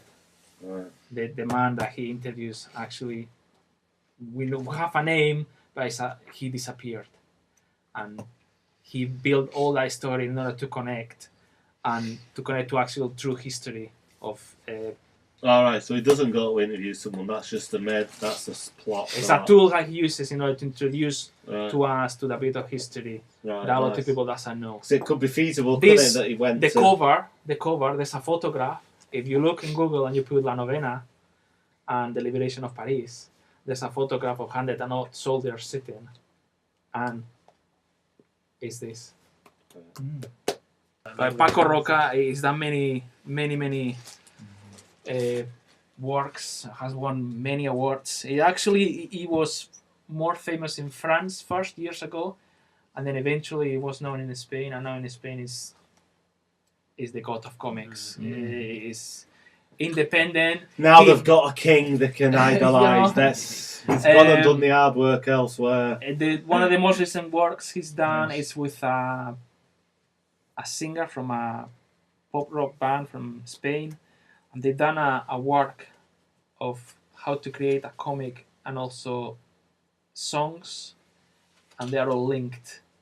The songs, because the book comes with a CD with music, so the songs are linked to the stories in the comic, and then vice versa. The stories in the comic, Oh, that's cool. you can hear some of the stuff in the songs. So That's really there's no a direct correlation, but there's themes going through and connections. Yeah. Sort of an experiment they wanted to do. The artist, Paco Roca, and the singer as well. That's cool. So you'll have to send me who that is, because Yeah, that sounds amazing. it just came out in Spain not long ago. That'd be good. And when I'm going to Madrid in October, there's another book I want to get from him, which is called Chronicles of a Man in Pyjamas. That's the translation of it. And it's a strip that he did for a Spanish newspaper, a regional newspaper in Valencia, of just daily occurrences that he decided happened to him or he wanted to reflect in a comic. So again, completely different stuff, Yeah. but again, same sort of art and a little bit of humor added to it. So I want to get that one as well. Cool. So obviously I'll bring it the next time. Yeah, totally. But yeah, it's to me. I discovered Paco Roca a few years ago. It was my friend Tony from Menorca who introduced me. Said you need to read this, and you need to read this. So I got these books, and then I just fell in love with the story, with the art. It's just everything. Yeah. How does this translate? Los Surcos del Azar. The title comes from a poem from a poet, Antonio Machado, who died after the Civil War in Spain. Right after he escaped Spain, he managed to cross the border to France, and then when the Civil War finished in Spain in 1939, the French kicked the Spanish refugees out of France, and then he died there. And many of them were essentially fusilated or killed, or because they were socialist or communist or were left thinkers or they didn't agree with the fascists. What does it mean? Los Surcos del Azar is the ruts as you surco, yeah. and you make on the ground Yeah. of destiny. So any honourable mentions? Well, it has to be Jack Kirby. It has to be. Yes. I didn't go for him because we already did Jack Kirby topic, and many of us would like that. And It's kind of implied. Because It's and obviously Alan Moore. Oh, Alan Moore. Yeah. But you know, the list can go and go and go. But I decided to go for 3, and I said, well, I'm gonna start with 3, and I'm gonna start with one from my childhood, one thing, Yeah. and that's it. So, No, I'm glad you brought some home talent. so yeah, that's. In all fairness, I would say that's almost the Holy Trinity is Alan Moore, Jack Kirby, and Mobius. I would say would probably be the Holy Trinity. Yeah, that's pretty good. That's really good. Yeah. It's hard At to believe. least of this group anyway. Yeah. Right. Cool. You have to excuse me, guys. But I Okay. need to shoot. It's alright, sir. Sorry about that. No. See you next time. See you Hasta again. la próxima. Sorry. Okay. You managed out okay. Yeah. No, We'll manage. Okay. Thank you very much. Right. See you later. Catch you later. See ya. Number 3, sir. Let's do Okay, it. I'm going back to childhood here. Oh, so you've worked backwards. Reading reading Star Wars. Star Wars. It's always we're always back to that, aren't we? And they had great artists on Star Wars. Howard Chaykin, Mike Golden, all these people. Mm-hmm. But then when they did the Empire comic, they brought in from the EC comics of the 1950s, Al Williamson. And he was the youngest guy working at EC back in the 50s. So by the time you get to here, he's maybe in his late 40s, early 50s, still working in comics. But he's George Lucas was growing up reading all the EC science fiction comics. So he went and get Al Williamson. He wanted Al Williamson to draw it, you know. So and then this was, this was republished in Britain. I like the look of it. You know, like in the regular weekly comic. And in fact, in the British one, it's all black and white, so it's even more clear than in, you know, the amount of work he puts in, and then they print it like it's on toilet paper, and it's all smudged. The colours, you know, it's terrible. You've got the art. Yeah. Of don't you? Yeah. What? Years later, they brought out, you know, these artist editions where they scan the pencils and the ink work. So I've got they had the whole adaptation of this in the originals. Is it not all kind of pasted together though? Like they're missing some pages. Oh yeah, and stuff. it's got overlays on it for effects, and you can see all the Tipex and getting them. Oh, it's great. I just sit and slaver over it sometimes. Did you not say it was missing some pages? Because some of them obviously at that time would have just been. Well, the odd thing about it is that it's all there. Oh, is it? Oh, right, okay. In the Empire one, and that's odd. That to me makes me think George Lucas bought all the artwork or something, kept it safe, because Marvel wouldn't keep anything safe. You know, they just had it all as co-stars and had it and given it away to people. Maybe it was Hamill. like NASA. You know, because the original, the first one, they did the first adaptation. They did an archive edition as well, and I've got that, but that's like most of that's missing in the book. So they've got. So it's odd. Somebody has valued this in 1980, bought it, kept it safe. So it was odd. But Jedi, they didn't. No. I don't think. That's not there. But anyway, this was mind blowing to me. I mean, especially I remember like scenes like this were tremendous. You know. Great stuff. Oh, that Captain Universe. Steve Ditko. I had a comic of his. Yeah. Al Williamson. The hero could be you. So Al Williamson loved that. Oh, that's a good. Because did Captain Universe get reborn into someone different all the time? Yeah, Is that that's what right. it was? Yeah. So I remember you that. know, oh boy, I mean the composition's good as well. Oh, my beloved comic. You know that's worth at least. Probably not quite 10 worth the pence. paper it's printed on. How dare you? No, I'm not saying because it's not a good comic. I'm just saying because those. How dare you. It's. And look how they deal with the hand getting cut off. I always thought that was good looking back on it. It's just the arms behind there, and he was. Oh. So this was. No need for gratuitous. No, it's not. Well, it's still a kids' comic, you know. Yeah. Good shit. And this is look. There's that famous ad. It was like coming soon. Doctor Strange, Frank Miller, and it never came out. Did it not? It never came out. The only thing that came out was the ad. What happened to it? I don't know. Can't remember. Quite an anomaly then. And then look, it's got posters. Walt Simonson posters. Not quite, but Pin-up section. Oh, That is Hembeck. the strangest That's like thing Tremors. I've ever seen. Hembeck. It's like Tremors. Bob Layton. Nice. So yeah, it could be comic. And then, so Al Williamson was a real favourite for me. And it used to, in the early 80s, this book came out here that I've got in this bag. But you never got it here until I went to my first con, like 15 years later. And you'd always seen this cover, The Art of Al Williamson. And I thought, I'd love to get that book, I'd love to get that. But I was like, well up to the late 90s, and I went to a con. And I went, oh, there it is! And it was like, you know, those Holy Grail, especially when you grew up without cons. Was it a lot of money? Well, the thing was, I was going through it, and then I went through it, and it was like, another one, and there was like 6 of them in this box. Oh, right. And then it was like £2 or something. Oh, right. So it was like this absolute lifetime Holy Grail thing, but of course that's because I was you didn't have to pay through your back teeth. There was no cons, no comic shop, no nothing. So to me it was like absolutely amazing. Did you buy all 6 copies? No, just one was fine. Do you know, I've never got into that buying multiple copies thing. I know that's a thing with people. I wish I'd done it with some of the records I bought in the 90s. So he's famous for before that he was doing Flash Gordon and all that. And another thing was when he did the Flash Gordon in the 60s, when they did the Flash Gordon film, and they adapted that into a comic, and they got him to do that. He adapted the Flash Gordon film. But the thing is, it's got all that detail he puts in.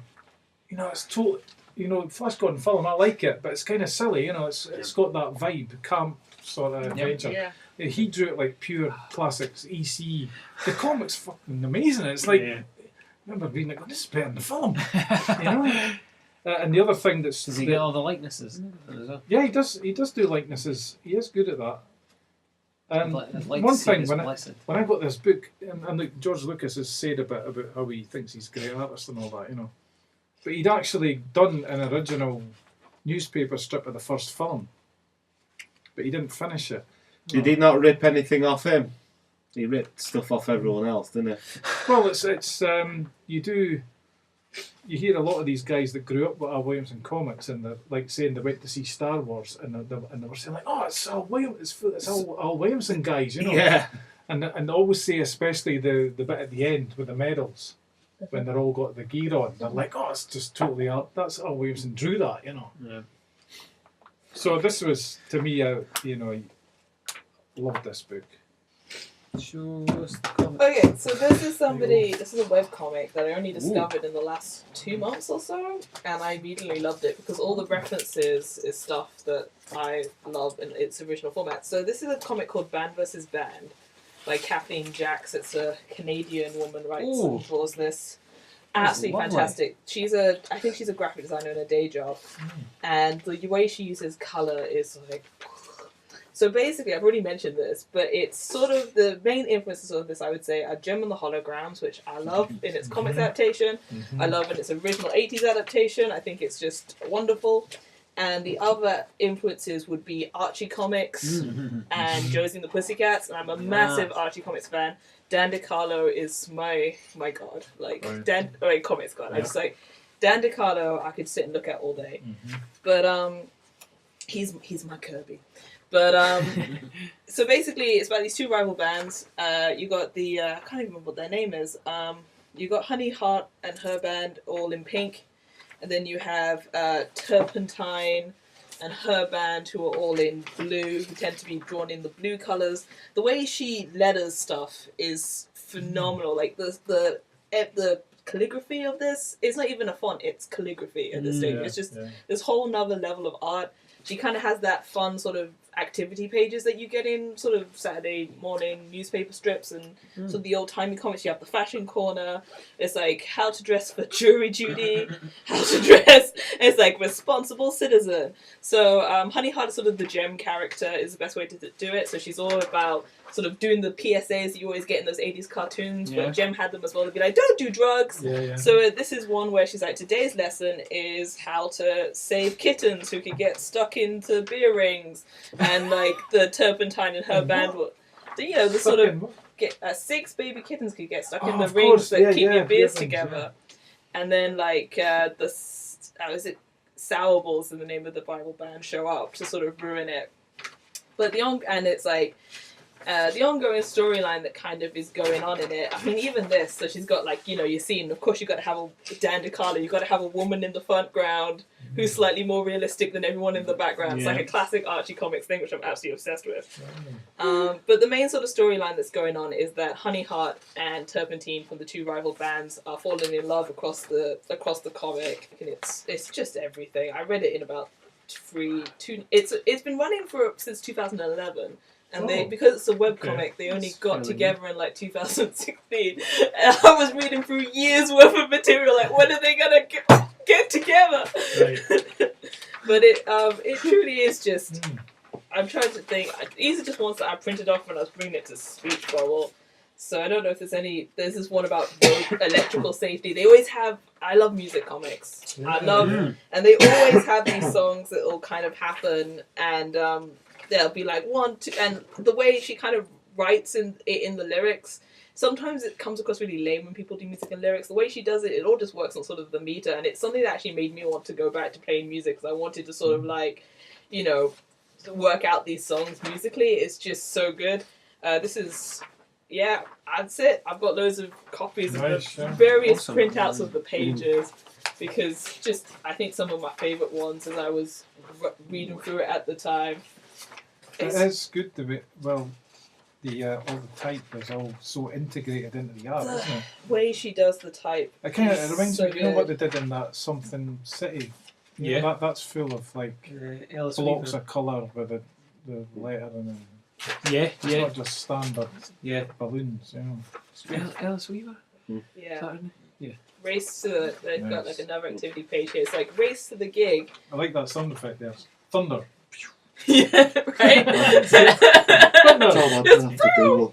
That's good, yeah. Oh, sorry. I like No, that. it's fine. It's fine. I'm gonna have to do one. So. No. Oh, you're off. Yeah, I've got to do one. Oh well, we better. Oh, what was your What number was three? yours? No. We need your Oh. third one. What was it? Come on, do it. Uh, You're not getting away with it. They're good, I like them. Well,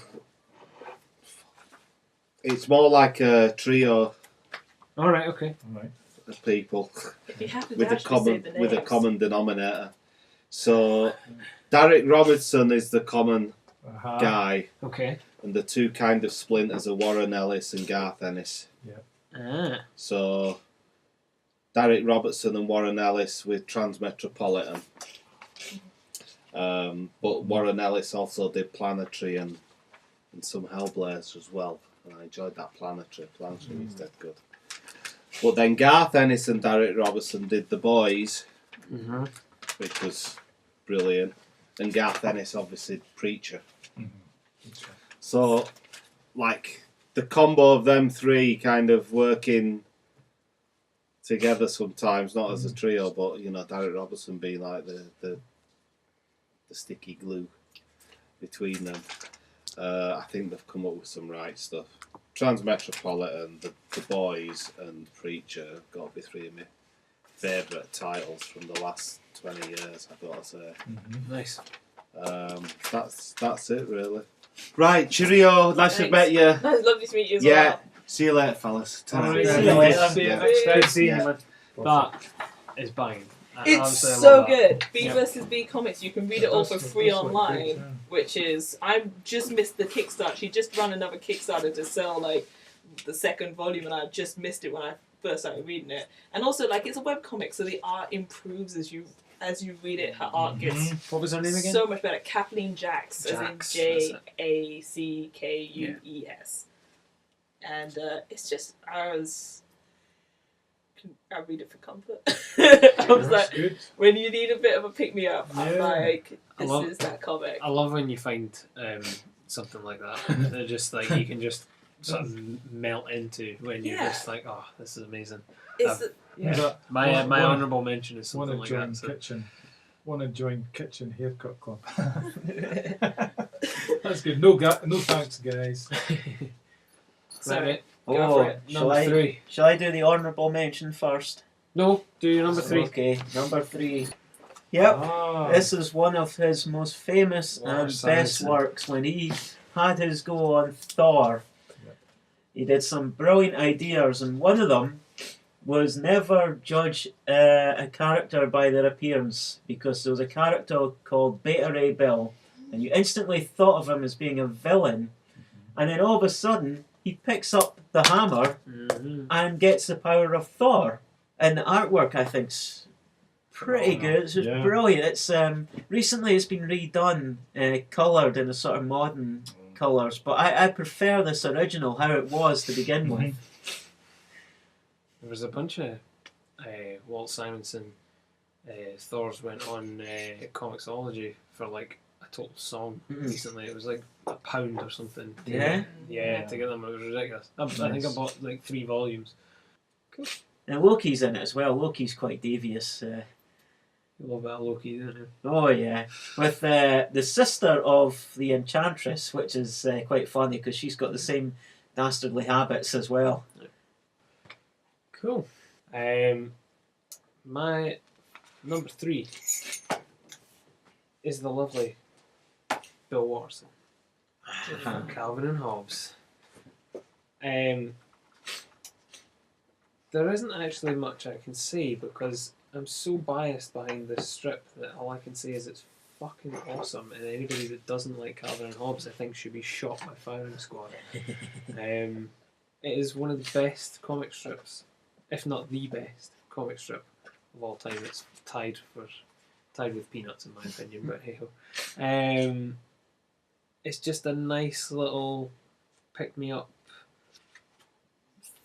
strip that you can just kind of get lost in if you're sitting wondering what to read and just kind of floating about, and you get a wee bit of sort of metaphor work in there. There's some nice sort of life lessons. There's just nice stories about friendship. There's good things about stories just with the kids and their parents and trying to understand each other, and there's imaginary things going on. There's Sunday strips.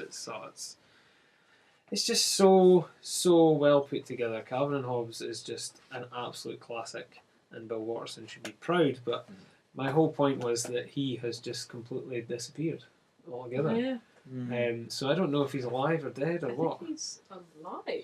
He's alive, yeah. Is he definitely alive? Yeah, Yes. I think he is. I always get worried that he would die and nobody would know. No, I I don't think think so. The comics world would be up in arms about Yeah, it. because he just kind of there's nothing at Yeah, all. no, he's alive. Because I think he paints now. does he paint now? Yeah. Right. That sounds like Ralph Bakshi when he quit being an animator, mostly because he always had conflicts with the animation Yeah. studios. He Right, went right. on to painting. I would love to meet him, but at the same point I wouldn't, because it'd be like meeting your heroes. That's Yeah. not. Yeah. That's never good. But at the same point, if he was to speak fondly, I would love to meet him and pick his brain about how he came up with the idea and whatnot. But Well, it's mate. just. I met David Shepard. He was one of my heroes. He's no longer with us, but when I met him, I thought I was very chuffed. Yeah. It was a brilliant time. So you never know, if you ever get the opportunity to meet Bill, Watson. go for it. Yeah, it's so effortless and yet just so incredibly detailed and just lovely. It's just a beautiful book, and it just makes you feel so happy. It's just incredible. I love it. I just absolutely love it. And he just takes the button, takes the number one spot. Definitely, just makes me smile. Yeah. It's so well drawn as well. Yeah. So just a quick recap for everybody's three creators. Nando was John Byrne, Mobius, and Paco Roca. Dave, you were Sam Henderson, Mary Fleener, and Al Williamson. Mike, you were Akira Toriyama, Bill Finger, and Walter Simonson. Olivia, you were Kate Beaton, Katie Skelly, and Kathleen Jacks. The Jack's Trinity. the Trinity of Kates. That's good. That's good. I like that. G-Man was Sergio Aragones, Brian Talbot, and the group of Derek Robinson and his sort of team with either Warren Ellis or Garth Ennis, but Derek Robinson basically. And I had Derf, Daniel Klaus, and Bill Waters. Nice.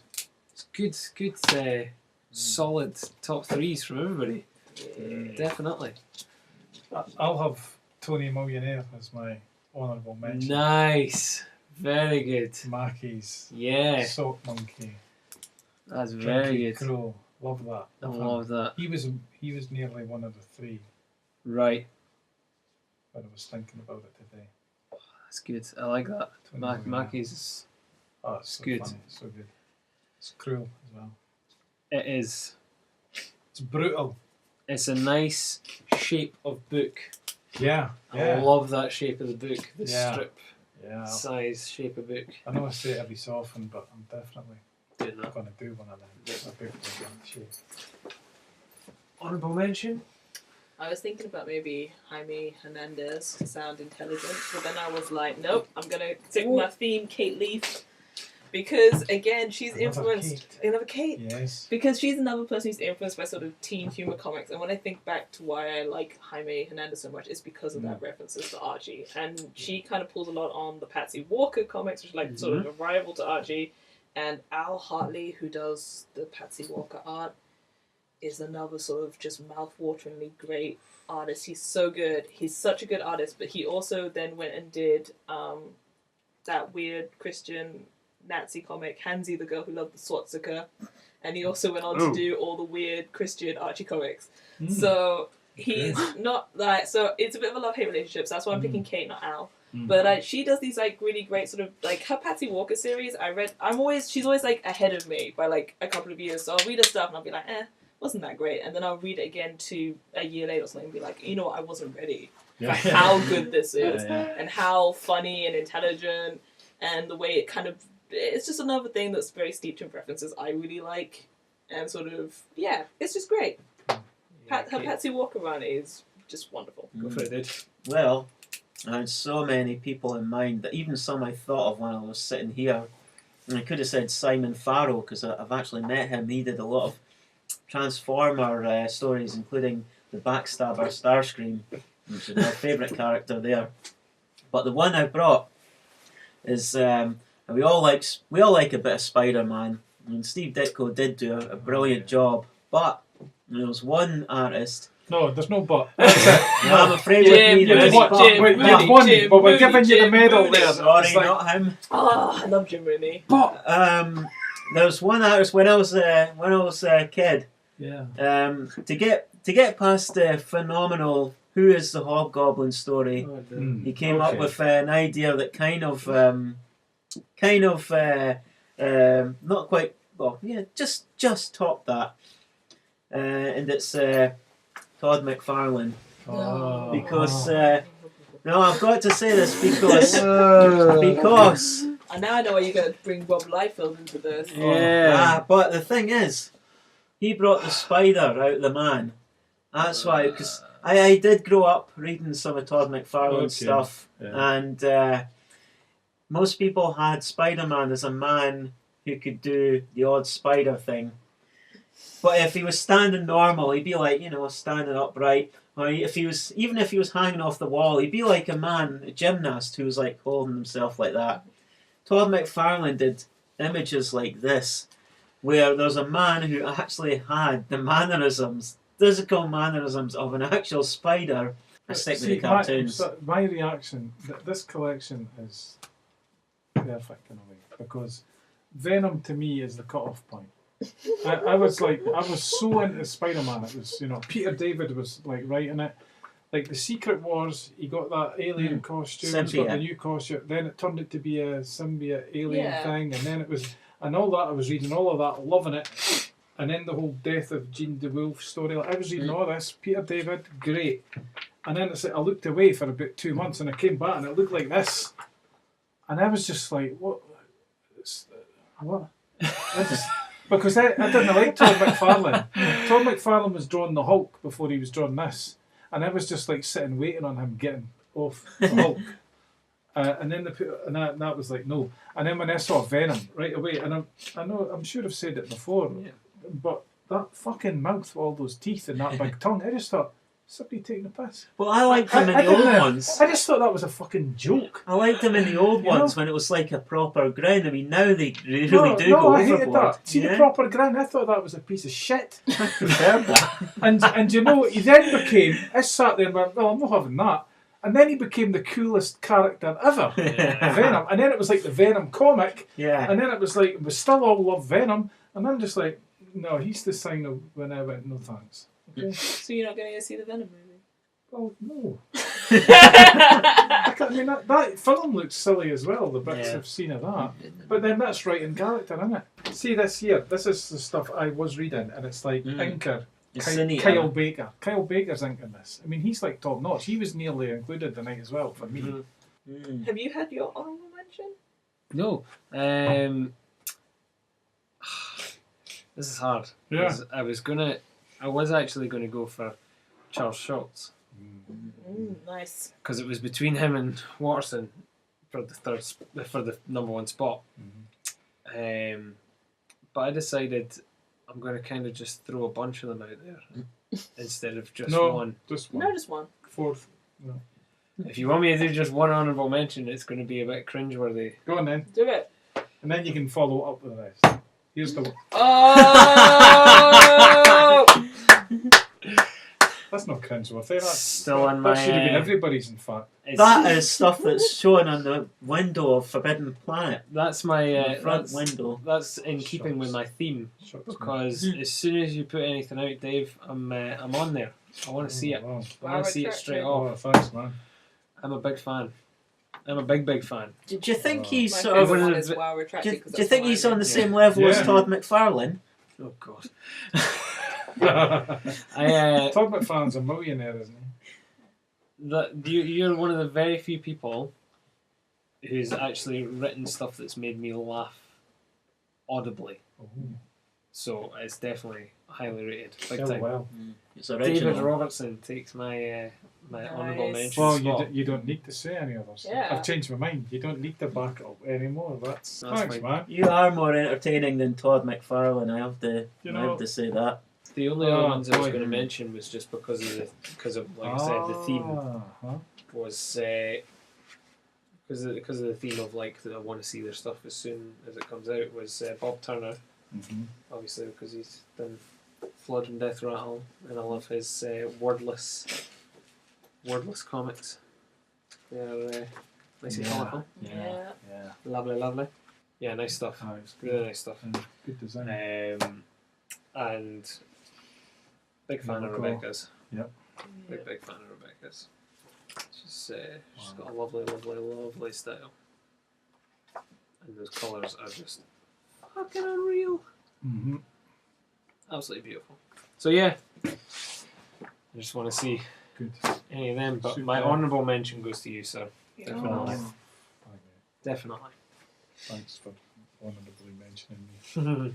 So seeing how it's just us and hanging out, what's everybody been reading?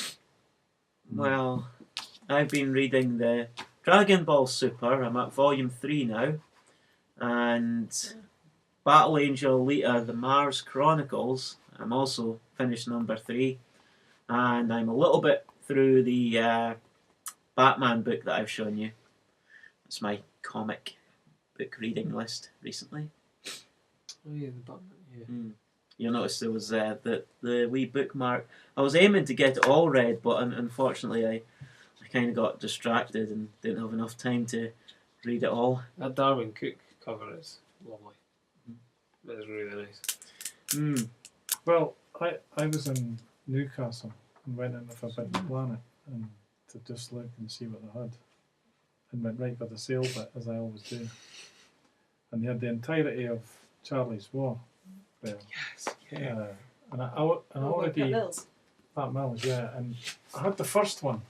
Often with these great series that I would like to have all of them, I think, well, I'm not buying all of them. You know, I can't have all 10 volumes or whatever of everything. So I'll buy the first one and leave it at that, and kind of wish I had the rest. But I don't have any more room to breathe in my house. So, but we went in the Forbidden Planet, and instead of being £15 each, they were £5 each. And I thought, wow, you know, I could get. And then it was like 3 for the price of 2. So I thought, oh wait a minute. You know, my brain was standing going. So I thought, well, I can get 3 then. I'll get 2, 1, 2, 3, 4. And I thought, well, I'm going to end up with 1 to 4 though, and then I thought, I think I'm going to wait to buy 9 volumes of this. And you've seen them, the big hardback. So yeah, I got the number 2 to number 10 for 30 quid. I walked out with the carry bags full of them. And then it was so hot that week. So and we were on holiday, but it was just like if you stepped outside the door, it was just like Roasted. going into an oven, you know. Yeah. So I just lay about all week and read up to volume 8 of Charlie's War. It was brilliant to read it like that. I really like the way it's very definitely the old kind of weekly comic format. You know? Yeah. So you've got the 3-4 pages, and then it stops, and you can feel that it's definitely a kid's comic, but it's giving you so much amazing information, plot bits, and some harrowing stuff, you know, of what happened in the First World War. So really amazing. And I got the new Lee, the Extraordinary Gentleman, The Tempest, the first one of them. Oh, nice. I read that, and that's been what you'd expect, same as ever. enjoy that. And this is the last one. So I'm Is really this it, intrigued when you think that, you know, that series is, well, you'll know it's like if all fiction that's ever happened really did happen in the universe of this comic. That's all the reality. And this is the last series, and it's going to end everything, you know. So it's like, I can't wait to read it and see what happens, you know. Because he's already ended a universe before when he did the end of the ABC universe with Tom Strong, and that universe ended, and he did the last issue. Did he end it? Yeah, I mean the universe ended in the storyline. So that was epic and a really good read. He did it really well, you know. Yeah. Chris Sprouse, good artist as well. Good. But this is almost like the end of everything, you know. Yeah. The end of all fiction. I've actually had a really weird couple of days because I just finished writing like a huge chunk of the PhD, and because of that I actually got so stressed I couldn't read comics anymore because all of my comics are somehow will make me think about You've had enough comics. which is the first time I've ever felt that. So that was really weird. So I've actually been reading prose. I'm reading Wet Moon Volume 1 at the moment. Zoo lent that to me, and it's bit too angsty. I've never before felt that something was too angsty for me because I love angst, but this I'm like, this is a bit too angsty for me. Yeah. It's alright though, and I'm always reading Archies, and I can't think of anything interesting, like super interesting that I've been reading recently in the comic book world. I recently read the Jinty reprints they did. I quite enjoyed them. Ooh. Yeah, the science fiction girls comic from the 70s. So they reprinted Land of No Tears, which is Pat Mills. And they reprinted The Human Zoo, which is Malcolm Shaw's it's pro-animal rights in the 70s. He went to a chimpanzee party and he was very upset about it. And he kind of wrote this whole science fiction comic. And it's super preachy, very Planet of the Apes, but it's really great. It's like, I think the sort of, both him and Pat Mills, what they do really well in Jinty is these horror moments where they just kind of, they'll have sort of like, the way, the horror in it is great. And it's really kind of makes you think. Pat Mills has a section where it's this future and the robot nurse is looking after this baby and it puts the baby too close to the radiator because it's not working properly. So the baby's baby's being burnt alive and it's screaming, but the robot doesn't know what's wrong with it, so it's trying to sing to it to make that's really amazing. Kind of sticks in your memory. It's the baby survives, the baby's fine, but it's like stuff like that. And Malcolm Shaw as well, really great stuff in the Human Zoo. So that was my top pick. That sounds really good. Where do you buy that? Or do you buy that online? I got it from Forbidden Planet. It came out. Okay, they're selling them in there. It came out probably about when we had the Comics Con in Glasgow. It's a Rebellion publishing. Rebellion bought up all the IPC stuff. Bringing that stuff out. Yeah, so I need to read The Bell at the Bar, and they've got 2 more volumes of Misty I've yet to read. So I'm a bit behind on it, but the Jinty that's what I really wanted to read. I really want them to re-release Worlds Apart, which is one where all these girls are having a joint fever dream, and they each go into each other's fever dream, and it's this girl's ideal world, but it's hell for everybody else, and the girl whose world it is has to die so they can leave it and get onto the next world. And it's like this sadistic 80s comic. That's the one I really wanted to read. You didn't read these first time around? No, my mum read Jinty first time around. Okay. So it's got a personal connection to me because it's one of my mum's favourite ones growing up. Nice, But no, I never read 70s or 80s Jinty growing up. I've read very little Jinty. So. But I was excited to read it. I remember reading girls' comics. My cousin, she and they were really good. That's what I remember, but it was like a secret. You know what? Couldn't admit it. You're like, I read the Eagle. Oh, yeah. Can I say, Sean Phillips' art, pure 90s girl comic. Pure 80s girl comic. Like, he was posting new stuff he's doing at the moment. I was like, literally, that's 80s. He worked on Nikki, I think it was. I was like, that is straight up Nikki. And he still does that style, but now everybody's like, oh, it's so great, it's so noir. I'm like, it's a girls' comic. Like, he's literally just doing what DC Thompson was doing in the 80s. He's just perfected it. It's good, but it's just girls' comics. Yeah. Anyway, sorry. Nice. Cool. There was a question asked to you. There was. Olivia. Oh my gosh. Oh yeah, I did get a question. That was fun. It was the Comics Art Festival podcast. The question was, having been published, this is such an ego trip for me. Having been published in 2000 AD, who would you choose your next character to create a story for from the comic? What was it? who would, if you could write, I'm like If you could comic pick that a another 2000 AD character, who would you write for? I think that's a tough one because I know 2000 AD isn't creator owned, but the ones I like kind of are creator owned almost. Like Zombo is a character I really like, and you couldn't have Zombo not written by Al Ewing and not drawn by Henry Flint. Same thing with Nemesis is another one I like, and you couldn't have Nemesis and not be Pat Mills and Kevin O'Neill. So, and I always feel like I like Judge Anderson, but I always feel like it's like the stereotype is, oh, you're a girl, you must like Judge Anderson, and I do like her, but like I don't. So, I have absolutely no idea who I would pick for a 2000 AD character. I might just be sad and go Judge Anderson because she is great, and you can get away with more with Judge Anderson. You can have a fun Judge Anderson comic, and like Alan, like I really love Arthur Rackham's art on it, and the Brett Ewan's art, and Alan Grant. Yeah, I'd go for my girl JoJo. Mama Anderson didn't raise no fool. There's a line that she says, which is great. I do love a bit of Judge Anderson. Cool. That's my answer. It's not a great answer. I think if they were to be like, you could pick anything in Rebellion's catalog that they own and open it up to the IPC stuff, I would be like, Catgirl. Catgirl from Sally. That's exactly who I'd want to write. She's a girl, she has a costume, a cat's costume, it gives her all the benefits and downfalls of being a cat. So, like, she'll drown in water, but she can do all this other stuff. Her dad's a bumbling detective, and she tries to help him by putting on this cat costume and doing stuff. And I'm just like, that's just... You could go anywhere with that. You could write that. Yeah, No problem. I'd write that in a heartbeat. Catgirl. Yeah. They would bring that back. Nice. Cool. Wonderful. Awesome. Thank you so much for having me. Thank you for coming.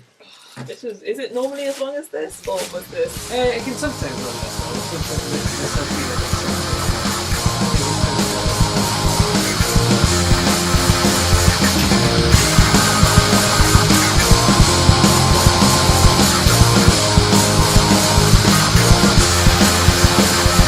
To send us any comments or questions, or just to say hello, you can reach us by email at thatcomicsmell@gmail.com. We're also available on Instagram and Twitter at thatcomicsmell. Share the podcast with your friends and followers. We're available on YouTube, Soundcloud and iTunes. And don't forget to rate, review and subscribe. Thanks for listening. Our music is by Chart Smasher, aka John Adam. You can find John on Twitter at JohnEdam, and you can buy the track Dial Up on Bandcamp.